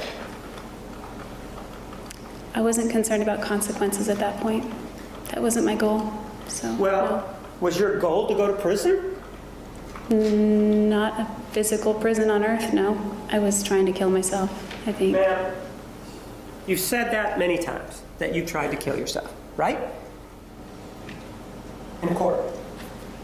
I don't know that many, but I've recounted a time that I did. You've said it more than 3, 4, 5 times, right? Perhaps. It's very interesting to see. Drew's about to be like, wow. You're not being very understanding of someone with suicidal ideation, sweaty. Canceled. Prosecutor, you're fucking canceled, dog. Which questions she tries to avoid, or which statements she outright refuses to concur with. Her suicidal tendencies were such a huge part of her own testimony, yet she just can't bring herself to agree with what was a very straightforward question from the prosecutor. The amount of times she spoke about suicide should be of no concern, unless, of course, she had an agenda behind it. When a specific topic such as this gets brought up, she all of a sudden becomes highly cautious in how she responds. Cross-examination on the actual killing started on day 39. At this moment, Jodi has already explained that she dropped the camera, was body slammed by Travis, rolled away, and had just ran into the closet to get the gun. So then you just said that you were going over to the closet area to get the gun, right? The corner. The corner, right? And as you are in that corner, he's coming in through the door, right? Yes. But man, this is a very small closet, isn't it? No, it's bigger than the cell that I live in. It's bigger than what? It's bigger than the cell that I live in. It's not a small closet. Ma'am, we don't want to know where you live in. Do you understand that? I'm just... Damn, he's like... I mean, he's badgering her a little bit. Like, I feel like this is not actually good because, like, the jury will come across sympathetic to her now. Actually, you just hate Jodi because she's a woman coded, is woman, and has mental health issues, Mormon. Just using that as reference, it's not small. Do you understand? Did I ask you where you were living? No. We're clear, right? We do not want to know where you're living right now. You understand that? Okay, sorry. You run into the bathroom. Jesus Christ, that scared me. Okay, that's like nothing there. Okay, got it. Don't you? Yes. You're in a hurry, right? Yes. You want to get away, right? I want him to not get close to me. Well, you want to get away. That's what's going on, right? I want him to not get near me. That's what's going on. And so what you do then is, according to you, is you then go in here and then you pivot, right? Or turn around. Yes. You have the gun. Which hand do you have the gun in? Both. So you have it out like this with both hands outstretched? Yes. Correct? Yes. And so you have the gun outstretched and he's still not there yet, right? He's still in the closet. He's coming out the door as I turn. So he's at the door now, right? And according to you, he is on you when you shoot him, right? Not quite on me. I think the gun went off and then he impacted me right shortly after that. And in fact, according to your testimony on direct, he falls on top of you, right? He lunges at me like a linebacker. Jodi used this linebacker analogy a number of times throughout the trial. The prosecutor now asked... I bet that's fucking coached. Like, Where did that come from, dude? That seems so fucking memorized and coached, dude. Like, oh yeah, he lunged at me like a linebacker. Like a linebacker. Asked her to give a visual example. It appeared to have no real tactical purpose, but it was certainly a welcome and somewhat comical distraction for the viewers at home amid the graphic testimony. As he was No, just show me. That's what I'm asking you to do, not talk. Show me. Show me the linebacker pose. He got down and... Well, show me the linebacker pose. That's what I'm asking for you to do. Okay. He went like that, and he turned his head and grabbed my waist. Just like that, correct? Pretty much. And he grabbed your waist, right? I can't say it's just like that, but that's what I remember. Well, no, just I want, without talking, just show me the... Okay, this dude is being like extra short with her, dude. He shushed her. He said, shh, shush. Pose. He got down like that. Like that? Yeah. All right, go ahead and have a seat then. After he came at you, ma'am, and that happened, did you go down? She's a murderer? Yeah, I know. I'm just saying. I'm thinking about it from the point of view of like the jury. This guy's taking a lot of liberties with his cross-examination here, because like he's really playing with fire, dude. If they fucking, I mean, reasonable doubt is all they need, right? So like you should be making this as airtight as possible. And if you start making her look sympathetic by badgering her over and over again, like, I don't know, dude. We both went down. And he's still not dead, right? Definitely not. He's very angry. He's very angry, and this is seconds afterwards, right? Yes. Is he on all fours now? He's on the side of me, grabbing at my clothes and grabbing at me. What happens then? I break away from him and he screams out, "Fucking kill you, bitch." And then what do you do? I don't really remember. I just remember... I don't remember anything at that point, so I would be speculating. So you don't remember a single solitary thing after that, right? The prosecutor for the next several hours would... The reason why they're not interjecting is because it's probably because of what I just mentioned. Lawyers don't want someone to talk about things not relevant to the question being asked. You don't want their emotion to show and sway the jury. It's better to be seen as a dick than for the jury to sympathize with the answers you want to hear. I mean, probably the reason why they aren't like interjecting with any objections here is because they probably realize like this prosecutor looks like a fucking asshole, and that's their best shot at like potentially getting some sympathy from the jury. Argue the improbability of that being the case. The memory loss caused by trauma would put Jodi's mind in a state of disorganized chaos. Yet her next steps were highly calculated, as we all know. Even going by her own narrative, she knew exactly where to strike Travis with a knife in order to kill him. She also cleaned down the crime scene and deleted the photos from Travis's camera. This argument took over 3 hours to conduct and had to be explained through the scope of mathematics and science. On paper, it was perhaps the most damning part of cross-examination, yet it was so... My brother's here, chat. He just walked in and he asked me what we're doing for dinner, and I told him I'm not having dinner. That's why I said I'm almost done. So complicated that much of the testimony could have been lost with a jury. It was in fact the start of day 44 that had the most impact. It involved the time span between the two photographs taken on Travis's camera by accident. The prosecutor's argument is that Jodi would not have enough time to carry out her version of events. He will first get her to recount all of these events in detail, and as she is doing so, will be oblivious to the prosecutor's closing argument. She will begin digging her own grave without realizing it, and it's important to note that all of what she is about to recount occurred in just 62 seconds. This exhibit 161 is when the... You can't really tell, but still. Camera, according to you, actually hit the ground, right? I don't know if it's hitting the ground as that photo was taken or not. So you don't know how this photograph was taken then, right? It could have been when I was trying to catch it. I don't know. At some point, the camera hits the ground, right? Yes. That's what you told the jury, right? It hits the mat, yes, and rolls to the top. Ma'am, yes or no, didn't you tell the jury that the camera hit the ground near the shower? I know why I am not showing you the video on purpose. There was a fucking situation there that it was questionable, and I did not want to fucking show you. Yes or No, I said it landed on I'm the... fucking throwing up camera tours in the chat.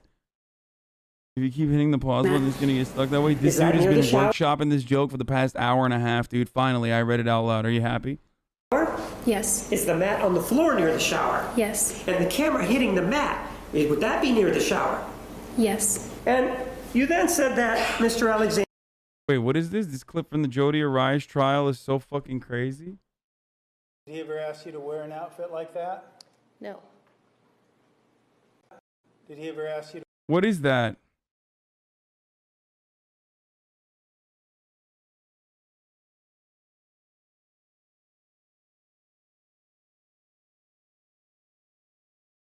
Did he ever ask you to wear an outfit like that? No.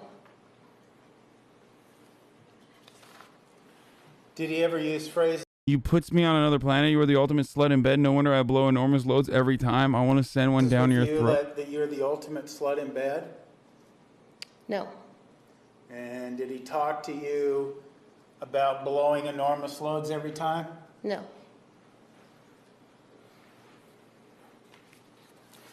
What the fuck? Did he ever ejaculate on your face? No.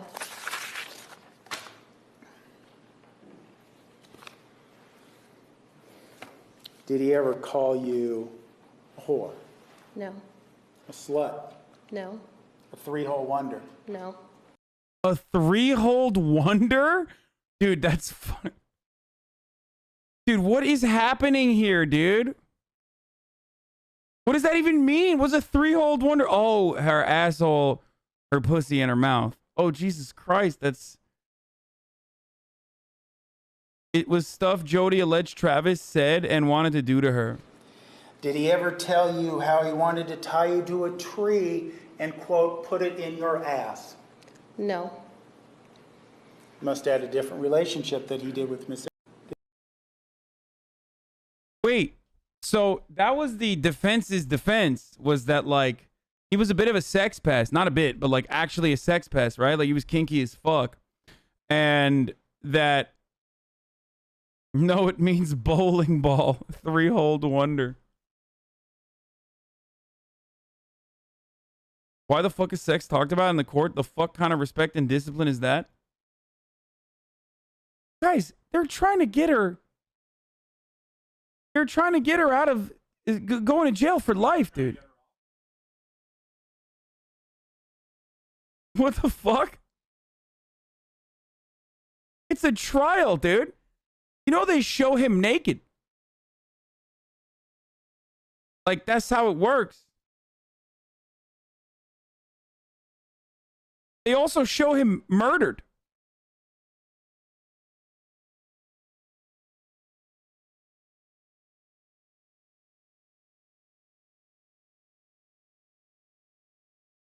Yeah, what happens if there's a fucking sexual assault case? Like, I'm sorry. I'm going to invoke the we can't talk about sex in this courtroom defense.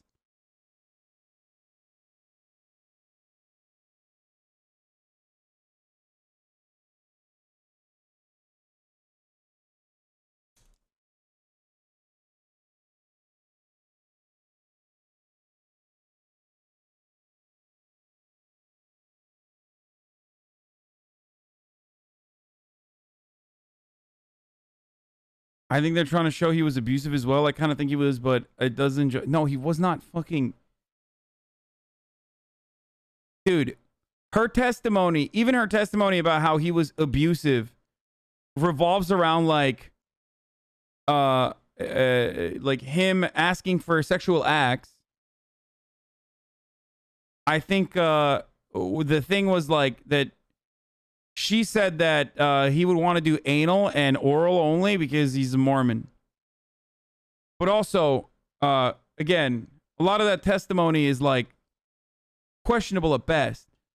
Possibly because, you know, she's a fucking murderer who lied about everything, including, you know, saying that she was a fucking pedophile and shit, or he was a pedophile and shit.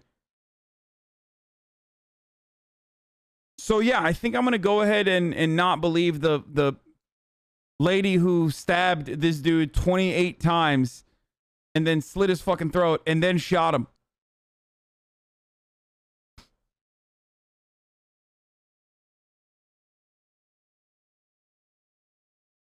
Alexander became very upset, right? Yes. And that's what started this whole thing out, because he sort of stepped out of the shower. Oh, and then she went and drove to have sex with her ex-boyfriend. Like immediately after. After trying to establish an alibi for herself. Wow. And then came after you, right? He picked me up. That's coming after you, isn't it? And according to you, those movements culminated or continued when he grabbed you and put you down on the ground, right? Yes. And as a result of that, you said that you bumped your head or hit your head, right? Yes. And maybe it knocked the wind out of you, right? Yes. And that you were in fear at that point, right? Yes, very much. And you were able to fight him off so that you could get away, right? I rolled. You roll away and you begin to run down the hallway, right? Yes. And then you went into the closet, right? Correct. According to you, that's where you went and obtained the gun, right? Yes. When you went into the bathroom, you were able to turn around, if you will, and now you had the gun in your hands, right? That's what you told us, right? Yes. And that's when he was coming at you in this linebacker pose, right? Around that time, yes. And that's when you shot him in the face, right? Yeah, that's when the gun went off. So then, according to you, he fell on top of you, right? It was kind of on top, but maybe more to the right. I don't know. It wasn't directly on top of me. I was trying to prevent him from getting on top of me. And that's when the memory issue started, correct? Right? I'd say that. Actually, ma'am, the way you describe that, it's impossible for the killing to have happened in that manner, isn't it? Objection, argumentative. No, that's just according to you. You'll notice that Jodi evades the majority of the questions in this next segment. She starts to realize the argument put forward is making complete sense, and will at all costs avoid saying yes to most of the points laid out for her. It's as though she knows a fundamental part of her storyline is about to be exposed. We know that there's some action that is going on at 5:31. Hold on. It's coming. It's coming. It's coming. It's coming. 14, right? Something's going on, right? Yes. We also know This is that just the regular. Exhibit 162 is 5:32:16, which is a minute and 2 seconds later, correct? Correct. So you've now shot him. You've told us that the fog is rolling in and that you have no memory. You still don't know where the knife is, do you? I don't remember a lot from that period. It could be. Right, but you told us before that period even that you didn't know where the knife was. Do you remember just telling me that? Today, as I sit here, I don't remember where the knife was. On June 4th, I might have remembered where it was. Do you remember in cross-examination that I asked you if you knew where the knife was on June 4th, and you said, no, I don't remember where the knife was. And so as you shot Mr. Alexander, you by necessity then have to go look for the knife, don't you? Damn, bro, he's getting into it, dude. Well, you didn't have the knife in your hand when you shot him. Did you? Sustained. Did you have the knife in your hand when you shot him? Objection, argumentative. It's the same question. Overruled. No, I did not. So that means that if you didn't have the knife in your hand, you needed to go get it from somewhere, right? I guess. I don't know. No. There's no guessing here now. If you didn't have it in your hand and you just shot him and you rolled away, right? Objection, argumentative. Sustained. You do then agree that if you didn't know where the knife was, and Mr. Alexander didn't have... By the way, this is why your fucking lawyers will oftentimes, tell you not to testify, like not to go on the, not to get cross-examined. Not to testify, sorry. Not to get, cross-examined.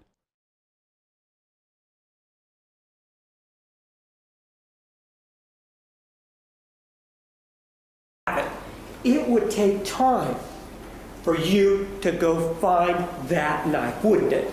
Objection, argumentative. Overruled. I don't know. I don't know where the knife was. Right. Since you didn't know where the knife was, it would take time to go find it, irrespective of where it was, wouldn't it? I guess under that theory? Sure, under that theory. It would take time, right? Yeah, I guess. And what you're telling us, under your scenario, is that in 62 seconds, you get body slammed, you do whatever you do, but you get away, you run down the hallway, you go in the closet, you grab a gun, you back up, you shoot Mr. Alexander, he goes down, he's still pawing at you and saying, fucking kill you, bitch. And then, after you're able to get away, you go get the knife, and he ends up at the end of the hallway, all in 62 seconds. That's what you're telling us?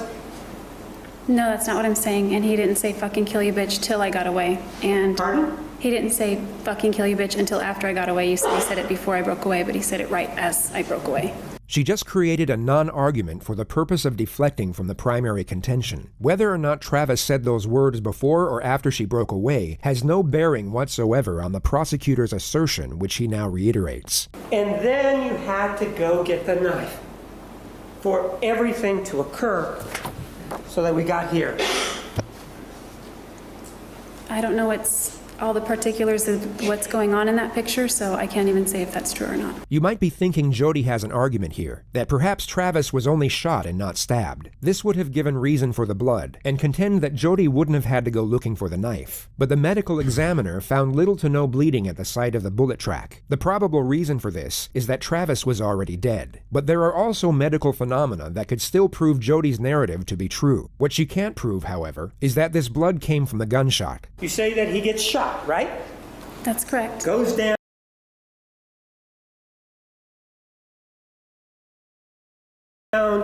And you describe for us that he's pawing at you, and then you're able to sort of stand up, fucking kill you, bitch, and then the fog rolls in, right?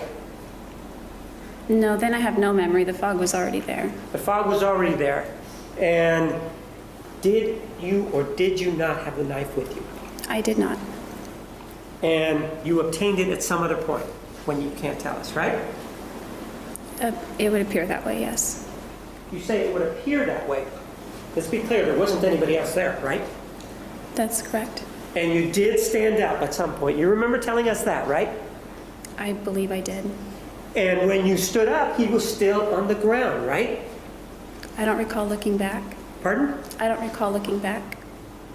So you were, even though he's still a threat to you, according to you, and he's just threatened your life, you turn your back on the threat? Yeah, I'm trying to get away. This was the time she stated verbatim, the fog was already there. Yet when she feels threatened by a question, she all of a sudden has a vivid recollection. The element of the time span between the two photographs goes on for another 45 minutes. I mean, there's like so many holes in this story, dude. It like doesn't fucking matter. You know what I mean?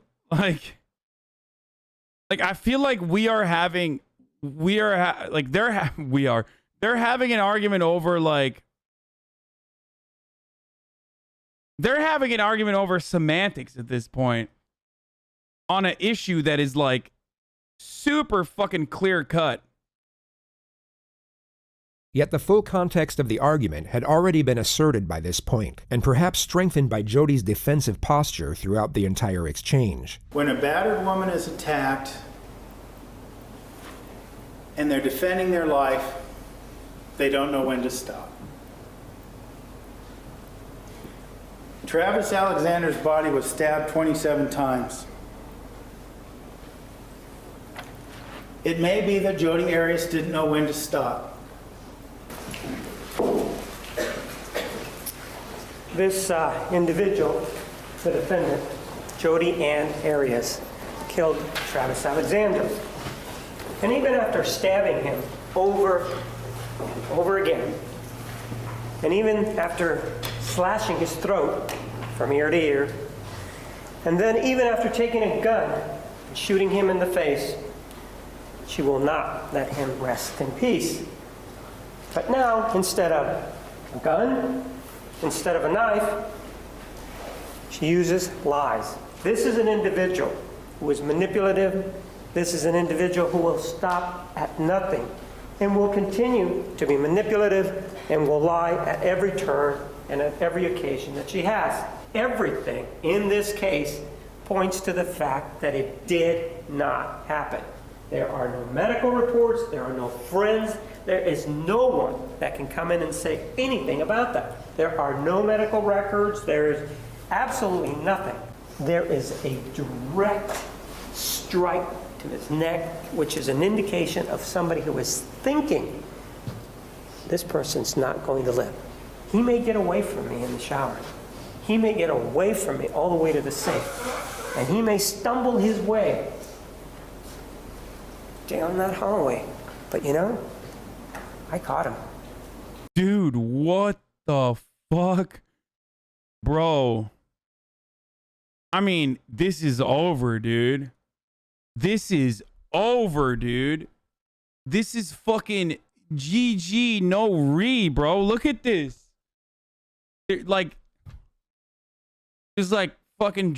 Is this the jury or is this actually the family? Oh, it's not the jury. That's the family. Okay, I was gonna say. And now, rather than stabbing him anywhere else, right here. So it's a very... Oh, it is the family. Yeah, that's her sister. That's his sister. The other thing that she did is that she created a lie that really involves behavior that is a hot button kind of topic. How horrific it is to be accused falsely of being a pedophile. He's not here.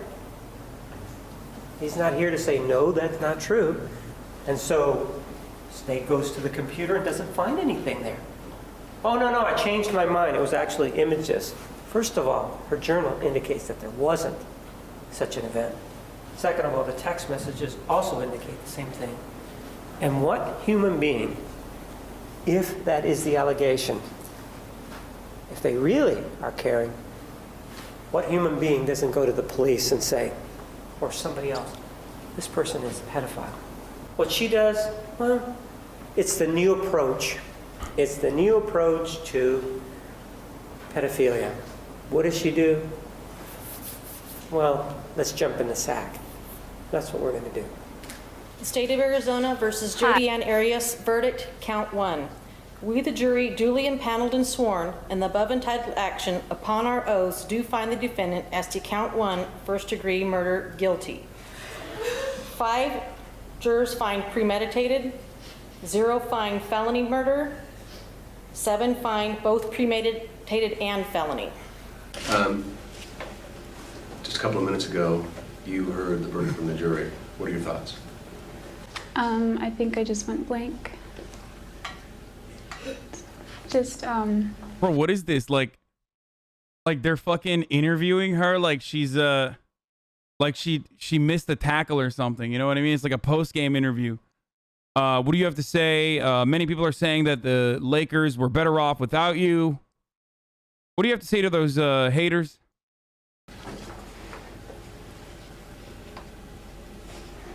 I don't know. I just feel overwhelmed. I think I just need to take it a day at a time. Did you avoid eye contact with Travis's family while you were in there, or did you make eye contact, and what are your thoughts on that? I typically avoided eye contact. Travis comes from a family where they all sort of look a lot alike, so when I see their faces, I see Travis, and I see the man that abused me, and I don't want to look at that. Well, the worst outcome for me would be natural life. I would much rather die a lot sooner than later. Longevity runs in my family, and I don't want to spend the rest of my natural life in one place. So you're saying you actually prefer getting the death penalty to being in prison for life? Yes. Jodi changed her mind about wanting to die. Again, during her plea to save her life, she... The YouTube video. This guy, this is like the shortest I've ever heard this narrator on any of the... Like, He literally was just annoyed with her the entire time. The narrative popped off on this one. He's just like, she changed her mind again. Originally, she wanted to die, but she no longer wanted to die. Okay, dude. Like, yeah, she was lying about her suicidal thoughts. Like, that was He was a lie. sure to mention all the charitable work she decided to take part in after being charged with first-degree murder. A few months before trial, and by that I mean jury selection, my hair was past my waist, and I donated it. Additionally, I've designed a t-shirt. What the fuck? Bro, that's awesome, dude. Yo, what is this defense, dude? She's such a freak. This is the t-shirt, of which 100% of the proceeds go to support nonprofit organizations, which also assist other victims of domestic violence. Bro, are you fucking kidding me? Bro, his lawyer's like, this was dumb. This guy, even he's like, dude, you're going to jail, dude. You fucking... Who wants murder hair, like, for real, bro?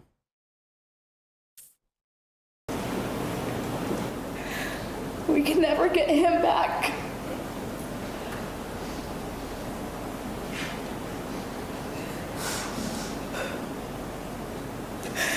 We are so grateful for our wonderful brother, and we feel so lucky and blessed for the time we had with Travis, however short-lived.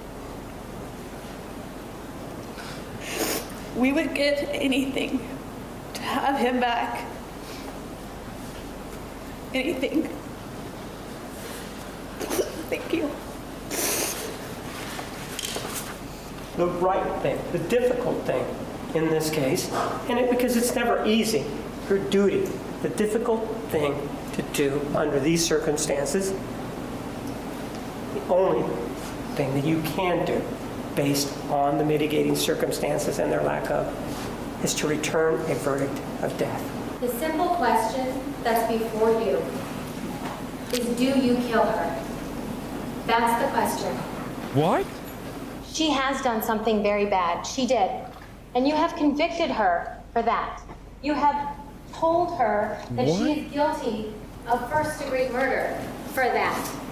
But the question is now, do you kill her? State of Arizona versus Jodi Ann Arias, sentencing verdict. Bro, what is that, a throw, dude? Yo, they're literally... I know it's a death penalty case, but still, she's just like... It's like, come on, are you gonna fucking murder my client or what, dude? We, the jury, duly impaneled and sworn in the above entitled action, upon our oaths, unanimously find, having considered all of the facts and circumstances, that the defendant should be sentenced. No unanimous agreement. Signed, foreperson. Is this your true verdict, so say you want to know? Yes. It is ordered. The defendant shall be incarcerated in the Department of Corrections for the rest of her natural life with no possibility of parole. Jodi Arias is currently housed at the Arizona State Prison Complex. She maintains her innocence to this day.